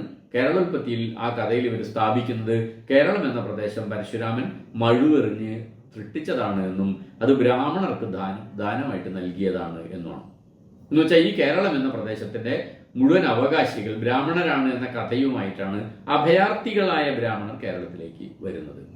ആ 8-ാം നൂറ്റാണ്ടിൽ അഭയാർത്ഥികളായി വന്ന ബ്രാഹ്മണർ, ഈ കഥയുമായിട്ട് വന്ന ബ്രാഹ്മണർ 11-ാം നൂറ്റാണ്ട് 12-ാം നൂറ്റാണ്ട് ആകുമ്പോഴേക്കും കുലശേഖര രാജാക്കന്മാരുടെ ഭരണം അവസാനിച്ച് നാട്ടുരാജ്യങ്ങൾ പല പല ഭാഗത്തായിട്ട് കൊച്ചിയും കോലത്തിരിയും സാമൂതിരിയും അടക്കമുള്ള പല പല നാട്ടുരാജ്യങ്ങൾ ഉണ്ടായി വരികയും കേരളത്തിൽ ഒരുപാട് നാട്ടുരാജ്യങ്ങളും രാജാക്കന്മാരും ഒക്കെ ഉണ്ടായി വരുന്ന കാലം എത്തിയപ്പോഴേക്കും കേരളത്തിലെ ഭൂമി മുഴുവൻ ബ്രഹ്മസ്വമായാലും ദേവസ്വമായിട്ടും ഒക്കെ ബ്രാഹ്മണരുടെ ആയിട്ട് മാറുകയും ചെയ്യുന്നു. അപ്പൊ ഈ വന്ന കഥ, കേരളോൽപ്പത്തിയിലൂടെ പറഞ്ഞു വെച്ച കഥ, പരശുരാമൻ മഴുവെറിഞ്ഞിട്ടാണ് കേരളം ഉണ്ടാക്കിയതെന്നും ആ ഭൂമി ബ്രാഹ്മണർക്ക് ദാനം നൽകിയതാണെന്നുള്ള കഥ യാഥാർത്ഥ്യ ജീവിതത്തിൽ എത്രമാത്രം പ്രവർത്തിച്ചു, ഏതു തരത്തിലാണ് ഈ ഭൂമിയെ കൈയടക്കാൻ ബ്രാഹ്മണർക്ക് അത് വഴി കാണിച്ചെന്നുള്ളതിന്റെ തെളിവാണ് 300 കൊല്ലം കഴിഞ്ഞ് നമ്മൾ നോക്കുമ്പോൾ ഈ ഭൂമി ആകെ ബ്രഹ്മസ്വവും ദേവസ്വവുമായിട്ട് ബ്രാഹ്മണരുടെ കയ്യിൽ എത്തിയതായിട്ടുള്ള കഥ. ഇങ്ങനെയാണ് കഥകൾ പ്രവർത്തിക്കുന്നത് എന്നർത്ഥം. അപ്പോൾ ഒരു കഥയും പുരാവൃത്തങ്ങളിലെ ഒരു കഥയും ഒരു എന്താ പറയാ നിരുപദ്രവകരമായിട്ടുള്ള ആസ്വദിക്കാനുള്ള ഒരു കഥയല്ല, അതൊരു ആയുധമാണ്. രാഷ്ട്രീയമായിട്ട് അനവധി മൂർച്ചകളുള്ളൊരു ആയുധമാണ്. അത്തരത്തിലാണ് ഇന്ത്യയിലെ ഈ പുരാവൃത്തങ്ങൾ എല്ലാ കാലത്തും അത് ചൂഷണത്തിനുള്ളൊരു ആയുധമായിട്ട് എല്ലാ കാലത്തും പ്രവർത്തിച്ചിരുന്നു എന്നർത്ഥം. ഛത്രം വേഷ്ടനം ഔശീരം ഉപാനത് വ്യജനാനി ച യാതയാമാനി ദേയാനി ശൂദ്രായ പരിചാരിണി അധാര്യാണി വിശീർണാനി വസനാനി ദ്വിജാതിഭി ശൂദ്രായൈവ വിധേയാനി തസ്യ ധർമ്മധനം ഹിതം. ശൂദ്രർക്കുള്ള അവകാശങ്ങളെ കുറിച്ച് പറയുന്നുണ്ട് ശാന്തിപർവത്തിൽ. കീറിപ്പൊളിഞ്ഞ കുട, കീറിയ ശിരോവസ്ത്രം, കേടുവന്ന ഔശീരം അഥവാ കിടക്കയും പൊളിഞ്ഞ ഇരിപ്പിടവും ഒക്കെയാണ് ശൂദ്രർക്ക് ഉയർന്ന ജാതിക്കാർ ദാനമായിട്ട് കൊടുക്കേണ്ടത്. ഉപനഹോ ഉപാനഹ, ഇതുകൊണ്ട് പാദം ബന്ധിക്കപ്പെടുന്നു എന്നാണ് ഉപനഹം എന്ന വാക്കിന് അമരകോശം നൽകുന്ന അർത്ഥം. അപ്പൊ ചെരുപ്പോ മിതിയടിയോ ഒക്കെ ആവാം ഉദ്ദേശിച്ചത്. തോലുകൊണ്ടുള്ള ചെരുപ്പാവാം, ചിലപ്പം മൃഗത്തിന്റെ തോല് കൊണ്ട് ചെരുപ്പുണ്ടാക്കിയിരിക്കാം, ചിലപ്പോൾ മരം കൊണ്ടുള്ള മെതിയടിയൊക്കെ ഉണ്ടാക്കി. ഇതൊക്കെ കേടുവന്ന ബ്രാഹ്മണർക്ക് കൊടുക്കണം, ബ്രാഹ്മണർക്കല്ല ശൂദ്രർക്ക് കൊടുക്കണം എന്ന് പറയുന്നുണ്ട്. പൊളിഞ്ഞ ചെരുപ്പ് ശൂദ്രന് കൊടുക്കണം. വ്യജനം വായുവിനെ ക്ഷേപിക്കുന്നതാണ്, വിശറി എന്നർത്ഥം. കേടുവന്ന വിശറിയും ശൂദ്രനുള്ളതാണ്. കൂടാതെ സവർണരുടെ അധാര്യമായ അഥവാ യാതൊരു തരത്തിലും ധരിക്കാൻ പറ്റാതെയായ തരത്തിൽ കീറിപ്പറിഞ്ഞ വസ്ത്രങ്ങളും ശൂദ്രർക്ക് കൊടുക്കണം. അത് അധാര്യമായിരിക്കണം, ധരിക്കാൻ പറ്റാതെ അതിനേ കൊടുക്കാൻ പറ്റുള്ളൂ. അല്ലാതെ തനിക്ക് വേണ്ട, ഇനി പഴയതായി ഇനി പുതിയത് വാങ്ങിച്ചു എന്നാൽ പിന്നെ ഈ പഴയത് അങ്ങോട്ട് കൊടുത്താൽ അങ്ങനെ വിചാരിക്കാൻ പാടില്ല. ധരിക്കാൻ പറ്റാതെ ആയി കഴിഞ്ഞാൽ മാത്രമേ ശൂദ്രന് കൊടുക്കാൻ പാടുള്ളൂ എന്നർത്ഥം. അതാണ് പ്രജാപതി വിധിച്ചിരിക്കുന്നത്. ഇതെല്ലാം ശൂദ്രരുടെ നിയമാനുസൃതമായ അവകാശമാണ് എന്നുകൂടെ പറഞ്ഞിരിക്കുന്നു. എന്ന് വെച്ചാൽ എല്ലാ മാലിന്യങ്ങളും, ചത്ത മൃഗമാണെങ്കിലും ശരി, കേടുവന്ന കൊടയാണെങ്കിലും ശരി, പൊളിഞ്ഞ വിശറിയാണെങ്കിലും ശരി, കീറിപ്പറഞ്ഞ വസ്ത്രമാണെങ്കിലും ശരി, ഈ മാലിന്യങ്ങളൊക്കെ എടുത്തു കൊണ്ടുപോയിട്ട് ഈ സവർണന്റെ ഗൃഹം ശുദ്ധീകരിക്കാനുള്ള ഒരു പ്രവർത്തനം കൂടി, ഒരു കർമ്മം കൂടി ശൂദ്രനുണ്ട് എന്നർത്ഥം. അതൊക്കെ അവന്റെ അവകാശമായിട്ടാണ് പറഞ്ഞിരിക്കുന്നത്. മറ്റൊരു പ്രധാനപ്പെട്ട കാര്യം ശാന്തിപർവത്തിൽ ചർച്ച ചെയ്യുന്നത്, അരാജകമായ ഒരു രാജ്യത്തിലേക്ക് ശക്തനായ ഒരു രാജാവ് പുറമെ നിന്ന് ആക്രമിക്കാൻ വന്നാൽ ജനങ്ങൾ, ഈ അരാജകമായ രാജ്യത്തിലെ ജനങ്ങൾ ശക്തനായ രാജാവിനെ സ്വീകരിക്കണമെന്നാണ് ഭീഷ്മർ ഉപദേശിക്കുന്നത്. നമ്മൾ സാധാരണ രാജ്യസ്നേഹം, പുതിയ കാലത്തിന്റെ ജനാധിപത്യ ലോകത്തിന്റെ രാജ്യസ്നേഹം എന്നൊക്കെ പറയുമ്പോൾ സ്വന്തം ജീവൻ കൊടുത്തും രാജ്യത്തെ സംരക്ഷിക്കണം, രാജ്യമാണ് വളരെ പ്രധാനം, അത്തരത്തിലാണ് നമ്മുടെ ദേശീയത ഒക്കെ വികസിച്ചു വന്നത്. ഇന്ത്യയുടെ സ്വാതന്ത്ര്യം അല്ലെങ്കിൽ ഓരോ രാജ്യത്തിന്റെ സ്വാതന്ത്ര്യം വളരെ വിലപ്പെട്ടാവുന്നത് അങ്ങനെയാണ്. എന്നാൽ ഭീഷ്മർ ഉപദേശിക്കുന്നത് അങ്ങനെയല്ല. അതച്ചേത് അഭിവർത്തേത രാജ്യാർത്ഥി ഫലവത്തര അരാജകാനി രാഷ്ട്രാണി ഹതരാജാനി വാ പുനഃ പ്രത്യുദ്ഗമ്യാഭിപൂജ്യ സ്യാത് ഏതത് അത്ര സുമന്ത്രിതം നഹി പാപാത് പാപതരം അസ്തി കിംചിത് അരാജകാത്. ശാന്തിപർവത്തിലെ 67-ാമത്തെ അധ്യായത്തിലെ 6-ാമത്തെ ശ്ലോകം. അരാജകത്വം കാരണം ശക്തി ക്ഷയിച്ച ഒരു രാജ്യത്തെ സ്വന്തം രാജ്യത്തോട് കൂട്ടിച്ചേർക്കുന്നതിന് വേണ്ടി കരുത്തനായ രാജാവ് അഥവാ ഒരു വിദേശ രാജ്യം ഉദ്യമിച്ചാൽ ജനങ്ങൾ മുന്നോട്ട് ചെന്ന് കരുത്തനായ വൈദേശിക രാജാവിനെ സ്വീകരിക്കണം ആണ് ഭീഷ്മരുടെ ഉപദേശം. കാരണം അരാജകത്വമാണ് എല്ലാ പാപങ്ങളിലും വെച്ച് ഏറ്റവും വലിയ പാപം. ബലവാനായ രാജാവിനോട് നീതിപൂർവം പെരുമാറിയാൽ എല്ലാം സൗഖ്യമായി ഭവിക്കും എന്നും, മറിച്ച് ആ രാജാവ് കുപിതനാണെങ്കിൽ അഥവാ ജനങ്ങൾ അതിന് പ്രേരിപ്പിച്ചാൽ സമൂല നാശമായിരിക്കും ഫലമെന്നും ഭീഷ്മർ ഉപദേശിക്കുന്നുണ്ട്. എന്ന് വെച്ചാൽ ശത്രു രാജാവ് ശക്തനാണെങ്കിൽ നിങ്ങൾ വെറുതെ യുദ്ധം ചെയ്തിട്ട് നഷ്ടമുണ്ടാക്കാൻ നിൽക്കരുത്, വേഗം പോയിട്ട് അദ്ദേഹത്തെ സ്വീകരിച്ചുകൂടാ. ഇവിടെ ഭീഷ്മർ ഉപദേശിക്കുന്ന അഥവാ മഹാഭാരതത്തിലെ ശാന്തിപർവം മുന്നോട്ട് വെക്കുന്ന ദേശസ്നേഹവും രാജ്യസങ്കല്പവും പ്രത്യേകം ശ്രദ്ധിക്കേണ്ടതാണ്. ഒരു രാജ്യത്തെ ജനങ്ങളെല്ലാം ആ രാജ്യത്തിനു വേണ്ടി മരിക്കണമെന്നും വിദേശത്തു നിന്ന് ആക്രമിക്കാൻ വരുന്ന ഭരണാധികാരിയെ ജീവൻ കൊടുത്തും പരാജയപ്പെടുത്തണം എന്നും തുരത്തി ഓടിക്കണം എന്നുമുള്ള സമീപനം മഹാഭാരതത്തിന്റെ രാഷ്ട്രസംഘത്തിൽ കാണാൻ കഴിയില്ല എന്നർത്ഥം. കാരണം ഏതു രാജാവ് ഭരിച്ചാലും ബ്രാഹ്മണൻ യജ്ഞം നടത്തുകയും ക്ഷത്രിയൻ യുദ്ധം ചെയ്യുകയും വൈശ്യൻ കാർഷിക വൃത്തിയിലും കച്ചവടത്തിലും കന്നുകാലി വളർത്തലിലും ഏർപ്പെട്ട് ജീവിക്കുകയും ശൂദ്രൻ എല്ലാവരെയും സേവിക്കുകയും ചെയ്യുന്ന ഒരു അധികാര ഘടന നിലനിൽക്കുമെന്ന് മഹാഭാരതത്തിന്റെ പ്രത്യയശാസ്ത്രത്തിന് അല്ലെങ്കിൽ ബ്രാഹ്മണ്യത്തിന് നല്ല ബോധ്യമുണ്ട്. അഥവാ ചാതുർവർണ്ണത്തിൽ അധിഷ്ഠിതമായ അധികാരഘടനയെ പാലിക്കാത്ത ഭരണകൂടങ്ങളെല്ലാം ആസുരമെന്നോ രാക്ഷസീയമെന്നോ നിഷാദമെന്നോ മ്ലേച്ഛമെന്നോ ഒക്കെ വകഞ്ഞു മാറ്റുന്നതാണ് മഹാഭാരതം മുന്നോട്ട് വെക്കുന്ന പ്രത്യയശാസ്ത്രം എന്നും പറയാം. അതുകൊണ്ട് കുരുവും പാഞ്ചാലവും കോസലവും കാശിയും മത്സ്യവും വിവിധ രാജാക്കന്മാർ ഭരിക്കുന്ന രാജ്യങ്ങൾ നിലനിൽക്കുമ്പോഴും ആ രാജ്യങ്ങളെ ആകെ കോർത്തുകെട്ടിയ ഒരു ചാതുർവർണ്ണ വ്യവസ്ഥയെക്കുറിച്ചുള്ള വിശ്വാസമാണ് ശത്രുരാജ്യത്തെ സ്വീകരിക്കാൻ ജനങ്ങളെ ആഹ്വാനം ചെയ്യുന്നതിന്റെ പിറകിൽ എന്ന് മനസ്സിലാക്കാം. ആ രാജ്യങ്ങളെ പരസ്പരം ബന്ധിപ്പിക്കുന്ന ഒരു ഭരണഘടനയായിട്ട് ചാതുർവർണ്ണ വ്യവസ്ഥ ഉണ്ടായിരുന്നു എന്നർത്ഥം. അതിന് പുറത്തുള്ളവരെ മ്ലേച്ഛന്മാരെന്നും രാക്ഷസന്മാരെന്നും അസുരന്മാരെന്നും ഒക്കെ വകഞ്ഞു മാറ്റിയിരുന്നു. അപ്പൊ ചാതുർവർണ്ണ വ്യവസ്ഥയെ മൂലപ്രമാണമായിട്ട് അംഗീകരിക്കുന്ന നിരവധി രാജ്യങ്ങൾ ഉൾപ്പെട്ട ഒരു ഫെഡറൽ സംവിധാനം പോലെയാണ് ഭാരതത്തിലെ രാജ്യങ്ങൾ പ്രവർത്തിച്ചതെന്നർത്ഥം. ഇതിനെ അങ്ങനെ നമുക്ക് വിലയിരുത്താൻ സാധിക്കും. ഓരോ രാജ്യത്തിനും പ്രത്യേകം നിയമാവലികളും ജീവിത രീതികളും സമ്പ്രദായവും പലപ്പോഴും ഭാഷാഭേദങ്ങളും ഒക്കെ ഉണ്ടായിരിക്കുമ്പോഴും ബ്രാഹ്മണനും ക്ഷത്രിയനും വൈശ്യനും ശൂദ്രനും അനുവർത്തിക്കേണ്ട പെരുമാറ്റ രീതികളെക്കുറിച്ചും യജ്ഞങ്ങളെയും യാഗങ്ങളും നടത്തേണ്ട രീതികളെക്കുറിച്ചും ചാതുർവർണ്ണ വ്യവസ്ഥ അനുസരിച്ചുള്ള പ്രായശ്ചിത്തങ്ങളെക്കുറിച്ചും ശിക്ഷാരീതികളെക്കുറിച്ചുമൊക്കെ ഈ ഫെഡറേഷനകത്തെ എല്ലാ ഘടകങ്ങൾക്കും ഏറെക്കുറെ സമാനമായ കാഴ്ചപ്പാടായിരിക്കും ഉണ്ടായിരിക്കുക. ഇപ്പം നമ്മൾ ഇന്നിപ്പോൾ വലിയ ദേശാഭിമാനത്തോടു കൂടി ഇന്ത്യയിലെ അതിർത്തിയിലേക്ക് അതിക്രമിച്ച് കടന്ന വൈദേശികരായിട്ടുള്ള രാജാക്കന്മാരെ കുറിച്ച് വളരെ വലിയ ശത്രുതയോടുകൂടി നമ്മൾ പറയാറുണ്ട്. ഇപ്പോൾ ബാബർ വന്നു, അല്ലെങ്കിൽ തുഗ്ലക്ക്, അല്ലെങ്കിൽ മുഗൾ ഭരണാധികാരികൾ, ഇങ്ങനെ പല ശത്രുരാജ്യങ്ങളും അതിക്രമിച്ചു വന്നതിനെക്കുറിച്ച്, ഇന്ത്യയെ കീഴ്പ്പെടുത്തിയതിനെക്കുറിച്ച്, ഇന്ത്യയിലെ സമ്പത്ത് കൊള്ളയടിച്ചതിനെക്കുറിച്ച്, ക്ഷേത്രങ്ങൾ കൊള്ളയടിച്ചതിനെക്കുറിച്ചൊക്കെ നമ്മൾ പരാതിപ്പെടാറുണ്ട്. പക്ഷേ മഹാഭാരതം നടക്കുന്ന അല്ലെങ്കിൽ ഭീഷ്മോപദേശം നടക്കുന്ന കാലത്തിന്റെ പ്രത്യയശാസ്ത്രം, അതിന്റെ മൂല്യബോധം എന്താണ് പറഞ്ഞിരിക്കുന്നത്? വരുന്ന രാജാവ് ശക്തനാണെങ്കിൽ നിങ്ങൾ എതിർക്കാനേ പോകരുത് എന്നാണ്. അവരെ സ്വീകരിക്കണം എന്നാണ് പറഞ്ഞിരിക്കുന്നത്. അല്ലാതെ അവരെടുത്ത് പൊരുതിയിട്ട് ജീവൻ പോയാൽ പോലും സ്വന്തം രാജ്യത്തിന്റെ സ്വാതന്ത്ര്യം അപകടത്തിലാക്കുന്ന ഒരു കാര്യം ചെയ്യരുത് എന്ന് നമ്മുടെ പുരാവർത്തന മഹാഭാരതം പറയുന്നില്ല. അത് തന്നെയാണ് ഇന്ത്യയിലേക്ക് ഈ പല രാജ്യത്തിൽ നിന്നും പല പ്രദേശത്തിൽ നിന്നും ആളുകൾ കയറി വരികയും പല കാലങ്ങളിലായിട്ട്, ഇപ്പോൾ നെപ്പോളിയൻ ആണെങ്കിലും അല്ലെങ്കിൽ അലക്സാണ്ടർ ആണെങ്കിലും ബാബർ ആണെങ്കിലും അങ്ങനെ ഓരോ ഭരണാധികാരിയും, മുഗളന്മാരാണെങ്കിലും അടിമവംശമാണെങ്കിലും തുഗ്ലക്കിന്റെ വംശമാണെങ്കിലും ഒക്കെ നമ്മുടെ രാജ്യത്തേക്ക് കയറി വരാനും ആക്രമിക്കാനുമുള്ള ഒരു സന്നദ്ധത കാണിക്കുന്നതിന്റെ അടിത്തറയായിട്ട് പോകും, അല്ലെങ്കിൽ അത് എളുപ്പമാക്കുന്നതിന്റെ അടിത്തറ എന്താണ്? അങ്ങനെ ഒരു ശക്തനായ രാജാവ് വന്നാൽ നിങ്ങൾ ആക്രമിക്കേണ്ടതില്ല, അയാളെ സ്വീകരിക്കാം. ഇതാണ് നമ്മുടെ തത്വചിന്ത, നമ്മുടെ എന്താ പറയുക, നമ്മുടെ രാഷ്ട്രബോധം പഠിപ്പിച്ചു വച്ചിരുന്നത്.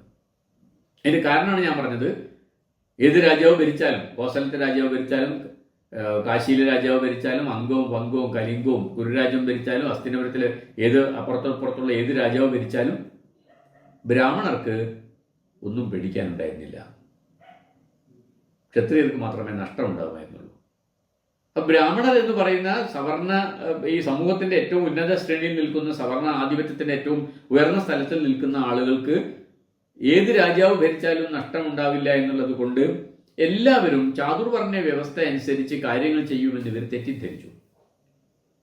എന്നാൽ വിദേശത്ത് നിന്ന് വരുന്ന ഭരണാധികാരികൾക്ക്, മറ്റു ദൈവങ്ങളിൽ വിശ്വസിക്കുന്ന ആളുകൾക്ക് ചാതുർവർണ്ണ വ്യവസ്ഥയുടെ നിബന്ധനകൾ പാലിക്കാൻ യാതൊരു ബാധ്യതയുമില്ല എന്ന കാര്യം ഇവർ ഓർമ്മിക്കാതെ പോയി. അതാണ് ഇന്ത്യയിലേക്ക് ഇത്രയേറെ മറ്റു വിദേശ രാജ്യങ്ങൾ പല പല ഘട്ടങ്ങളിലായിട്ട് ആക്രമിക്കുകയും കീഴടക്കുകയും കൊള്ളയടിക്കുകയും ഒക്കെ ചെയ്തതിന്റെ അടിയിൽ പ്രവർത്തിച്ച ഒരു തത്വചിന്ത, അല്ലെങ്കിൽ ഒരു ദാർശനികമായിട്ടുള്ള ഒരു അടിത്തറ ഇതായിരിക്കും എന്ന് തോന്നുന്നു. വിവൃത്യഹി യഥാകാമം ഗൃഹദ്വാരാണി ശേരതേ മനുഷ്യ രക്ഷിതാരാജ്ഞ സമന്താത് അകുതോഭയാഹ സ്ത്രീയാശ്ച അപുരുഷ മാർഗം സർവാലങ്കാരഭൂഷിതാഹ നിർഭയാഹ പ്രതിപദ്യന്തേ യതി രക്ഷതി ഭൂമിവ. രാജാവ് സംരക്ഷിക്കാനുള്ളപ്പോൾ എന്താ ഗുണം? ആളുകൾക്ക് വീടിന്റെ വാതിലടയ്ക്കാതെ ഭയമില്ലാതെ സ്വസ്ഥമായി കിടന്നുറങ്ങാൻ സാധിക്കും. ആണ് ഒരു ഗുണമായിട്ട് പറഞ്ഞത്. മാത്രമല്ല, പുരുഷൻ കൂടെ ഇല്ലാതെ തന്നെ സ്ത്രീകൾക്ക് അവർ ആഗ്രഹിക്കുന്ന സ്ഥലത്തേക്കെല്ലാം സർവാലങ്കാരഭൂഷിതരായിട്ട് ഒറ്റയ്ക്ക് യാത്ര ചെയ്യാൻ സാധിക്കും എന്നാണ് പറയുന്നത്. സാമൂഹ്യ സുരക്ഷയുടെ അടിസ്ഥാന ഘടകങ്ങളിൽ തന്നെയാണ് ശാന്തിപർവ്വത്തിലെ ഭീഷ്മർ തൊട്ടു നിൽക്കുന്നത് എന്നർത്ഥം. അതാണ് രാജാവിന്റെ അല്ലെങ്കിൽ ഭരണകൂടത്തിന്റെ ഉത്തരവാദിത്വം എന്ന് ഇവിടെ വരുന്നുണ്ട്. രണ്ട് പ്രധാനപ്പെട്ട കാര്യമാണ്. ഒന്ന്, സ്വന്തം വീടിനെ സംരക്ഷിക്കേണ്ട ആവശ്യമില്ല, വാതിലടയ്ക്കാതെയും കിടന്നുറങ്ങാം. ഒരു നീതി നിർവഹണ സംവിധാനം രാജ്യത്തുണ്ടെങ്കിൽ, ശക്തമായൊരു നീതി നിർവഹണ സംവിധാനം രാജ്യത്തുണ്ടെങ്കിൽ, അതേപോലെ തന്നെ സ്ത്രീകൾക്ക് ഭർത്താവിൻ്റെയോ സഹോദരന്മാരുടെയോ അല്ലെങ്കിൽ ബന്ധുക്കളുടെയോ സഹായമില്ലാതെ, അവരുടെ തുണയില്ലാതെ സർവാലങ്കാര വിഭൂഷിതരായിട്ട്, അത് എടുത്തു പറയുന്നത് കാരണം കൊള്ളയടിക്കപ്പെടില്ല എന്നും കൂടിയാണ് അതിൻ്റെ അർത്ഥം. സ്ത്രീകൾക്ക് സ്വതന്ത്രമായിട്ട് സഞ്ചരിക്കാനും കഴിയും. ഇതാണ് ഒരു ഭരണകൂടം അല്ലെങ്കിൽ രാജാവ് പ്രജകളെ സംരക്ഷിക്കുന്നുണ്ടോ ഇല്ലേ എന്നുള്ളതിൻ്റെ മാനദണ്ഡമായിട്ട് മഹാഭാരതം വെക്കുന്ന ഒരു അടയാളം ഇവിടെയാണ്. വാതിലടയ്ക്കാതെ ഒരാൾക്ക് കിടന്നുറങ്ങാൻ സാധിക്കണം. ഒരു കുടുംബത്തിന് വാതിലടയ്ക്കാതെ പോലും കിടന്നുറങ്ങാൻ സാധിക്കണം. ആരും ആക്രമിക്കാൻ വരില്ല എന്നുള്ള ഉറപ്പോടുകൂടി. ഒരു സ്ത്രീക്ക് കൂടെ ആരുമില്ലെങ്കിലും സർവാലങ്കാര വിഭൂഷിതയായിട്ട് ഏത് രാത്രിയിലും ഏത് തെരുവിലൂടെയും സഞ്ചരിക്കാൻ സാധിക്കണം. ഈ മാനദണ്ഡം വെച്ചുകൊണ്ട് നോക്കുമ്പം പുതിയ കാലത്തെ ജനാധിപത്യ സമൂഹം പോലും അത്രയും സ്വാതന്ത്ര്യം അനുഭവിക്കുന്ന ഒരു ജനതയായിട്ട് നമ്മൾ മാറിക്കഴിഞ്ഞിട്ടുണ്ടോ എന്ന് നമ്മളിപ്പോൾ ചിന്തിക്കേണ്ടി വരും. ആഗരേ ലവണേ ശുൽക്കേ തരേ നാഗവനേ തഥ ന്യസേത് അമാത്യാൻ നൃപതി സ്വാപ്താൻ വാ പുരുഷാൻ ഹിതൻ. രാജ്യത്തിലെ ഖനികളിലും ലവണം അഥവാ ഉപ്പ് നിർമ്മിക്കുന്ന സ്ഥലങ്ങളിലും ധാന്യശേഖരത്തിലും കടവുകളിലും ആനകളെ മെരുക്കി സംരക്ഷിക്കുന്ന കേന്ദ്രങ്ങളിലും രാജാവ് വിശ്വസ്തരെ വേണം നിയമിക്കാൻ എന്നത് യുധിഷ്ഠിരന് ഭീഷ്മർ നൽകുന്ന ഉപദേശങ്ങളിൽ ഏറ്റവും പ്രധാനപ്പെട്ട ഒന്നാണ്. എന്നുവെച്ചാൽ ഖനനം, ഉപ്പു നിർമ്മാണം എന്നിവ രാജ്യത്തിൻ്റെയും രാജാവിൻ്റെയും പ്രധാനപ്പെട്ട വരുമാന മാർഗങ്ങളും ഉൽപാദന മേഖലകളുമായി മാറിയിരുന്നു എന്നാണ് അതിൻ്റെ അർത്ഥം. മാത്രമല്ല, കടവുകൾ നടത്താനുള്ള, പുഴയിലും ഒക്കെ കടവുകൾ നടത്താനുള്ള അധികാരം രാജാവ് കരാർ അടിസ്ഥാനത്തിലോ മറ്റോ സ്വകാര്യ വ്യക്തികൾക്ക് നൽകുന്ന രീതി ആരംഭിച്ചിട്ടുണ്ടായിരുന്നു എന്നും നമുക്ക് മനസ്സിലാക്കാം. ആനകളെ വാരിക്കുഴിയിൽ വീഴ്ത്തി മെരുക്കിയെടുക്കാനുള്ള അധികാരം രാജാവിൽ നിക്ഷിപ്തമായിരുന്നു എന്നും അത് സ്വകാര്യ വ്യക്തികൾക്ക് അതിനുള്ള അവകാശം ഇല്ലായിരുന്നു എന്നും നമുക്ക് ഈ പരാമർശത്തിൽ നിന്ന് മനസ്സിലാക്കാം. ശക്തനായ ഒരു എതിരാളി രാജാവിനെ ആക്രമിക്കാൻ എത്തിയാൽ എടുക്കേണ്ട മുൻകരുതലിനെ കുറിച്ചും വിവിധ ഘട്ടങ്ങളിൽ അനുവർത്തിക്കേണ്ട നയങ്ങളെക്കുറിച്ചുമൊക്കെ ഭീഷ്മർ വിശദമായിട്ട് പറയുന്നുണ്ട്. അതിൽ പ്രധാനപ്പെട്ട ഒരു കാര്യം, ഘോഷാൻ ന്യസേതമാർഗേഷു ഗ്രാമാൻ ഉത്താഭയേനഭി പ്രവേശയേച്ചതാൻ സർവാൻ ശാഖാ നഗരകേഷു അഭി. ശാന്തിപർവത്തിലെ 69 അധ്യായത്തിൽ 33 ശ്ലോകം. അപ്പോൾ വനത്തിൽ കഴിയുന്ന ഗോത്രവിഭാഗക്കാരെ തെരുവിലേക്കും പൊതുസ്ഥലങ്ങളിലേക്കും ഇറക്കുക എന്നതാണ് ഒരു യുദ്ധതന്ത്രമായിട്ട് ഇവിടെ നിർദ്ദേശിക്കുന്ന ഒരു കാര്യം. ഗ്രാമങ്ങളെ മുഴുവനും ഒഴിവാക്കാനും അവിടുത്തെ നിവാസികളെ ചെറിയ നഗരങ്ങളിലേക്കും വലിയ പുരങ്ങളുടെ പ്രാന്തപ്രദേശങ്ങളിലേക്കൊക്കെ മാറ്റിപ്പാർപ്പിക്കാനും പറയുന്നുണ്ട്. ഗ്രാമീണരെ സുരക്ഷിത മാർഗങ്ങളിലേക്ക് മാറ്റിപ്പാർപ്പിക്കാനും അതേസമയം വനവാസികളായ ഗോത്രവിഭാഗക്കാരെ തെരുവിലേക്കും പൊതുസ്ഥലങ്ങളിലേക്കും കൊണ്ടുവന്ന് മാർഗതടസ്സം ഉണ്ടാക്കാനുമാണ് പറയുന്നത്. അതിന്റെ പിറകിലെ യുക്തി എന്തായിരിക്കും? യാതൊരു സംശയവും വേണ്ട, വനവാസികളും ഗോത്രവിഭാഗക്കാരും മനുഷ്യരെന്ന നിലയിൽ പരിഗണനയെ അർഹിക്കുന്നില്ല. അവരെ ഒരു പരിചയമായിട്ട് ഉപയോഗിക്കുകയാണ് ചെയ്യുന്നതെന്ന് അർത്ഥം. അവര് വഴിയിൽ തടസ്സമുണ്ടാക്കിയ സ്വാഭാവികമായിട്ടും ശത്രുരാജ്യത്തിന്റെ ആയുധങ്ങൾ മുഴുവനും അവരെ കൊല്ലാൻ വേണ്ടി ഉപയോഗിക്കും. അപ്പൊ ശത്രുരാജ്യം അവരെ ആക്രമിച്ച് കീഴടക്കി അവരെയൊക്കെ കൊന്നു കഴിഞ്ഞതിന് ശേഷം മാത്രമേ പുരങ്ങളിലേക്ക് പ്രവേശിക്കൂ. അവിടെ എത്തുമ്പോഴേക്കും അവരുടെ ശക്തി ക്ഷയിച്ചിട്ടുണ്ടാവും, അവരുടെ കയ്യിലുള്ള ആയുധങ്ങൾ തീർന്നിട്ടുണ്ടാവും. അപ്പോഴവരെ പരാജയപ്പെടുത്താൻ എളുപ്പമായിരിക്കും. അപ്പോൾ പരിചയമായിട്ട്, മനുഷ്യരെ പരിചയമായിട്ട് ഉപയോഗിക്കുന്ന ഒരു സമ്പ്രദായം ഇവിടെ പരാമർശിക്കുന്നുണ്ട് മഹാഭാരതം. മനുഷ്യരെ തന്നെ പരിചയമായി ഉപയോഗിക്കുന്ന യുദ്ധതന്ത്രം അക്കാലത്തെ ആരംഭിച്ചിരുന്നു എന്ന് നമുക്ക് മനസ്സിലാക്കാം. സമൂഹത്തിന്റെ വിധി കൃതം, ത്രേതം, ദ്വാപരം, കലി എന്നീ യുഗത്തിന്റെ അടിസ്ഥാനത്തിലും വ്യക്തിയുടെ വിധി ജനിച്ച സമയത്തിന്റെ അടിസ്ഥാനത്തിലും മുൻകൂട്ടി നിർണയിക്കപ്പെട്ടിരിക്കുന്നു എന്നാണ് പൊതുവെ ഭാരതീയമായിട്ടുള്ള ഒരു ദർശനത്തിന്റെ പ്രത്യേകത. ഒരാൾ കലിയുഗത്തിലാണ് ജീവിക്കുന്നതെങ്കിൽ ഇന്ന കാര്യങ്ങളൊക്കെ സംഭവിക്കും. കൃതയുഗത്തിലാണെങ്കിൽ സത്യയുഗമാണ്, അവിടെ വളരെ സത്യം പറയുന്ന ആൾക്കാരാണ് ഉണ്ടാവുക. ദ്വാപരത്തിലാവുമ്പോഴത്തേക്ക് അല്ലെങ്കിൽ ത്രേതായുഗത്തിലാവുമ്പോഴത്തേക്ക് കുറച്ചുകൂടെ അധർമ്മം വന്നിരിക്കും. അപ്പോൾ ഏത് യുഗത്തിലാണ് നമ്മൾ ജീവിക്കുന്നത് അതിനനുസരിച്ചായിരിക്കും സാമൂഹ്യ ജീവിതം, അതിനനുസരിച്ചായിരിക്കും മനുഷ്യർ സത്യം പറയുന്നോ കളവ് പറയുന്നു എന്നുള്ള കാര്യം, മനുഷ്യർ ധർമ്മം അനുസരിച്ച് ജീവിക്കുന്നോ ഇല്ലയോ എന്നുള്ള കാര്യം അതിനനുസരിച്ചായിരിക്കും. ഇങ്ങനെയാണ് നമ്മൾ നമ്മുടെ ഈ കാലസങ്കല്പവുമായിട്ട് രാജ്യത്തിൻ്റെ അവസ്ഥയെക്കുറിച്ച് ബന്ധിപ്പിക്കാറുള്ളത്.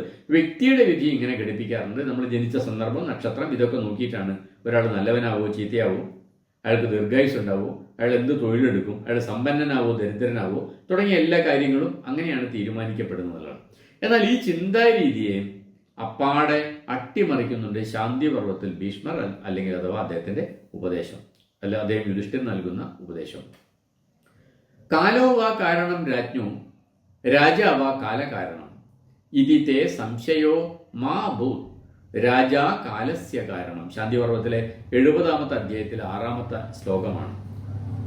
കാലം രാജാവിന് കാരണമാവുകയാണോ അഥവാ രാജാവ് കാലത്തിനു കാരണമാവുകയാണോ? കാലോവാ കാരണം രാജ്ഞോ രാജാവാ കാലകാരണം. നല്ല കാലം നല്ല രാജാക്കന്മാർക്ക് കാരണമാവുകയാണോ അതോ നല്ല രാജാക്കന്മാരുടെ സൽഭരണം കൊണ്ട് നല്ല കാലം ഉണ്ടാവുകയാണോ ചെയ്യുന്നത്? ഇതിനെക്കുറിച്ച് നിനക്ക് യാതൊരു സംശയവും വേണ്ട. എന്താണ് ഇതിതേ സംശയം മാ അഭൂത് രാജാ കാലസ്യ കാരണം. രാജാവാണ് കാലത്തിന് കാരണമാകുന്നത് എന്നാണ് ശാന്തിപർവത്തിൽ ഭീഷ്മര് യുധിഷ്ഠിരനെ ഉപദേശിക്കുന്നത്. അപ്പൊ കൃതയുഗത്തിൽ ഏറ്റവും നല്ല ഭരണാധികാരികളും കലിയുഗത്തിൽ ഏറ്റവും മോശം ഭരണാധികാരികളും ഉണ്ടാവുകയല്ല. കൃതയുഗത്തിൽ മനുഷ്യന്റെ ധാർമ്മിക വ്യവസ്ഥയാകെ നല്ല ഉന്നതമായിട്ടുള്ള അവസ്ഥയിൽ നിൽക്കുകയും കലിയുഗത്തിൽ ധാർമ്മിക വ്യവസ്ഥ തകർന്നു പോവുകയും ചെയ്യുകയല്ല. കൃതയുഗത്തിലെ മനുഷ്യരെല്ലാവരും സത്യം പറയുകയും കലിയുഗത്തിൽ ജീവിക്കുന്ന മനുഷ്യരെല്ലാവരും അധർമ്മം പ്രവർത്തിക്കുകയും കളവ് പറയുകയും ചെയ്യുകയല്ല. പിന്നെന്താണ് സംഭവിക്കുന്നത്? നല്ല രാജാക്കന്മാർ ഭരണം നടത്തുമ്പോൾ കൃതയുഗം സംഭവിക്കുകയും മോശം ഭരണാധികാരികളുടെ ഭരണകാലത്ത് സമൂഹത്തിൽ കലിയുഗം സംഭവിക്കുകയുമാണ് ചെയ്യുന്നത് എന്നാണ് ഭീഷ്മര് പറയുന്നതിന്റെ അർത്ഥം. കാലോവാ കാരണം രാജ്ഞോ രാജാവാ കാലകാരണം ഇതിതേ സംശയോമാഭൂത് രാജാ കാലസ്യ കാരണം. എന്ന് വെച്ചാൽ നമ്മുടെ വിധിസങ്കല്പങ്ങളെ ആകെ അട്ടിമറിക്കുന്ന, എല്ലാം വിധി പോലെ നടക്കും, എല്ലാം ജാതകം നോക്കി തീരുമാനിക്കണം, എല്ലാം യുഗങ്ങൾക്കനുസരിച്ച് നടക്കും. കലികാലം അല്ലേ, പറഞ്ഞിട്ട് എന്താ കാര്യം? ഈ തരത്തിലുള്ള നമ്മുടെ എല്ലാ സങ്കല്പനങ്ങളെയും അട്ടിമറിക്കുകയാണ് ഇവിടെ മഹാഭാരതത്തിലെ ഈ ഇദ്ദേഹത്തിൻ്റെ ഭീഷ്മരുടെ ഉപദേശം എന്നർത്ഥം.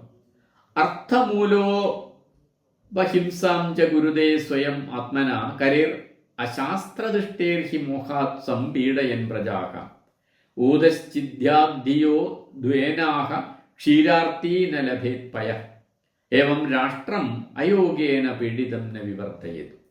ശാന്തിപർവത്തിൽ 72-ാമത്തെ അധ്യായത്തിലെ 15-ാമത്തെ ശ്ലോകത്തിൽ പറയുന്നത്, ധനത്തിലുള്ള ആർത്തി മൂലം നിയമാനുസൃത മാർഗങ്ങളിലല്ലാതെ കരം പിരിച്ച് നികുതി പിരിച്ച് പ്രജകളെ പീഡിപ്പിക്കുകയും ഹിംസിക്കുകയും ചെയ്യുന്ന രാജാവ് ആത്മപീഡനമാണ് നടത്തുന്നത്. അഥവാ അദ്ദേഹം തന്നെ തന്നെയാണ് പീഡിപ്പിക്കുന്നത്, തൻ്റെ രാജ്യത്തെ തന്നെയാണ് പീഡിപ്പിക്കുന്നത് എന്ന് അദ്ദേഹം ഭീഷ്മർ അഭിപ്രായപ്പെടുന്നുണ്ട്. അർത്ഥമൂലോ അപഹിംസാം ച ഗുരുദേ സ്വയം ആത്മന കരൈർ അശാസ്ത്രദൃഷ്ടേർ ഹി മോഹാത് സംപീഡയൻ പ്രജ. ഇതിന്റെ ഒരു ഉദാഹരണം പറയുന്നുണ്ട്. ഊതശ്ചിദ്ധ്യാധിയോ ധേന്വ ക്ഷീരാർത്തി ന ലഭേത് പയ. ക്ഷീരത്തിൽ ആർത്തി കാരണം പശുവിനെ കറന്ന് പാലെടുക്കുന്നതിന് പകരം അതിന്റെ അകിട് തന്നെ മുറിച്ചെടുത്താലോ അയാൾക്ക് പാലും കിട്ടില്ല, പശു നഷ്ടപ്പെടുകയും ചെയ്യും. പശുവിനെ കറന്ന് പാലെടുക്കുന്നതിന് പകരം ക്ഷീരാർത്തിയായ കൃഷിക്കാരൻ പശുവിന്റെ അകിട് മുറിച്ചെടുത്താൽ എന്ത് സംഭവിക്കുമോ അതേപോലെ ജനങ്ങളെ അകാരണമായി പീഡിപ്പിക്കുന്ന ഭരണാധികാരിയുടെ രാഷ്ട്രം ഒരിക്കലും അഭിവൃദ്ധിപ്പെടുകയില്ല എന്നും ഭീഷ്മർ യുധിഷ്ഠിരനോട് പറയുന്നുണ്ട്.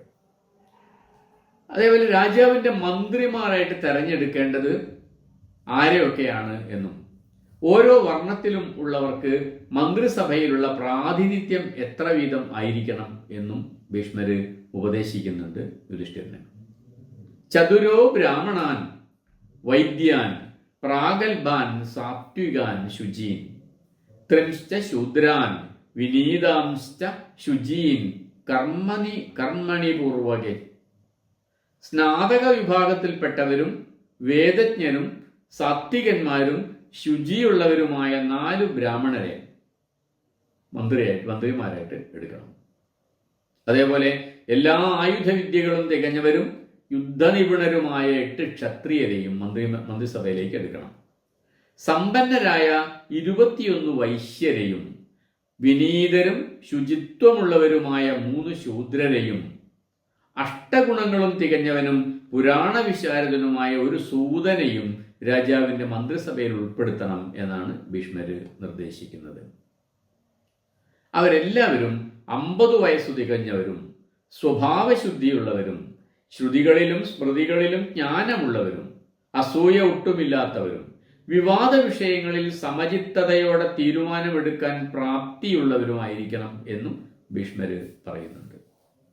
ചൂതുകളിയിലുള്ള ഭ്രമം, മദ്യാസക്തി, സ്ത്രീലമ്പടത്വം തുടങ്ങിയ സപ്തവ്യസനങ്ങളിൽ നിന്ന് മുക്തരായവരും ആയിരിക്കണം ഈ മന്ത്രിസഭയിൽ വരുന്ന ആളുകൾ എന്ന് ഭീഷ്മർ പ്രത്യേകമായിട്ട് ഉപദേശിക്കുന്നുണ്ട്.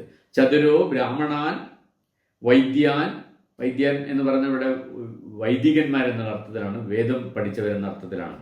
പ്രാഗൽഭാൻ സാത്വികാൻ ശുചീൻ ത്രിംശ്ച ശൂദ്രാൻ വിനീതാംശ്ച ശുചീൻ കർമ്മണി പൂർവകെ അഷ്ടഭിശ്ച ഗുണേർയുക്തം സൂതം പൗരാണികം ചരേത് 50 വർഷവയസം പ്രാഗൽഭം അനസൂയകം മതിസ്മൃതി സമായുക്തം വിനീതം സപദർശനം കാര്യേ വിവദമാനാനം ശക്തമർത്ഥേഷ്വലോലുപം വിവർജിതാനാം വ്യസനൈഹി സുഘോരൈഹി സപ്തഭിർഭൃശം അഷ്ടാനാം മന്ത്രിണാം മധ്യേ മന്ത്രം രാജോപധാരയത്. 2 വ്യക്തികൾ തമ്മിലും ഒരു വിഷയത്തെക്കുറിച്ചോ തർക്കമുണ്ടാവുകയും തർക്കപരിഹാരത്തിനായിട്ട് വിഷയം രാജസന്നിധിയിൽ എത്തുകയും ചെയ്താൽ സാക്ഷിബലമാണ് വിധിനിർണയത്തിനായി രാജാവ് പ്രധാനമായിട്ട് പരിഗണിക്കേണ്ടത് എന്നും ഭീഷ്മർ ഉപദേശിക്കുന്നുണ്ട്. തഥാ സാക്ഷിബലം സാധു ദ്വൈതേ വാദകൃതം ഭവേത് അസാക്ഷികം അനാഥം വാ പരീക്ഷ്യം തദ്വിശേഷത അപരാധ അനുരൂപം ച ദണ്ഡം പാപേഷു പാതയേത് ഉദ്വേജയേത് ധനേർ ഹൃദാൻ ദരിദ്രാൻ വദബാന്ധവ. ഒരാൾക്ക് സാക്ഷികളില്ലെന്ന് വെക്കാം, അങ്ങനെയാണെങ്കിലോ അഥവാ അയാൾ അനാഥനാണെങ്കിൽ വിധി പ്രസ്താവിക്കുന്നതിന് മുമ്പ് രാജാവ് അയാളുടെ കാര്യം പ്രത്യേകം പരിഗണിക്കേണ്ടതാണ് എന്നും പറയുന്നുണ്ട്. കുറ്റത്തിന്റെ കാഠിന്യമനുസരിച്ചാണ് രാജാവ് ഓരോരുത്തർക്കും ശിക്ഷ വിധിക്കേണ്ടത് എന്നും നിർദ്ദേശിക്കുന്നു. സമ്പന്നന്റെ ധനം പിടിച്ചെടുക്കേണ്ടതാണ്, ദരിദ്രന്റെ സ്വാതന്ത്ര്യമാണ് പിടിച്ചെടുക്കേണ്ടത്, അഥവാ അയാളെ ജയിലിലടക്കുകയാണ് വേണ്ടതെന്നർത്ഥം. തന്റെ രാജ്യത്തിലോ പ്രജകളുടെ സാമ്പത്തിക സ്ഥിതിയെക്കുറിച്ചും മനോനിലയെക്കുറിച്ചും രാജാവ് പഠിച്ചിരിക്കണമെന്ന് പറയുന്ന കൂട്ടത്തിൽ പുരേ ജനപദേ ജൈവ എന്ന് പുരങ്ങളെയും ജനപദങ്ങളെയും വേറിട്ട് തന്നെ പരാമർശിക്കുന്നുണ്ട്. പുരങ്ങളും ജനപദങ്ങളും വ്യത്യസ്തമാണ് എന്ന കാര്യം ഇവിടെ വ്യക്തമായിട്ട് വരുന്നുണ്ടെന്നർത്ഥം. ഒന്ന് ഗ്രാമപ്രദേശമാണ്, മറ്റത് നഗരമാണ് എന്നർത്ഥം. പുരങ്ങളെന്നും എന്താണ് ജനപദങ്ങളെന്നും അവിടുത്തെ ഭരണ സംവിധാനങ്ങൾ എന്തൊക്കെയായിരുന്നു എന്നും രാജ്യം ഭരിക്കുന്ന രാജാവിന്റെ അധികാര ഘടനയും നിയന്ത്രണങ്ങളും എങ്ങനെയാണ് ജനപദങ്ങൾ അഥവാ ഗ്രാമങ്ങളിൽ എത്തിയിരുന്നത് എന്നും രാജാവിനെയും ഗ്രാമങ്ങളെയും പരസ്പരം ബന്ധിപ്പിക്കുന്ന കണ്ണികൾ ഏതൊക്കെയായിരുന്നു എന്നുമൊക്കെ യുധിഷ്ഠിരന്റെ ചോദ്യത്തിന് മറുപടിയായിട്ട് ശാന്തിപർവ്വത്തിൽ ഭീഷ്മർ വിശദീകരിക്കുന്നുണ്ട്.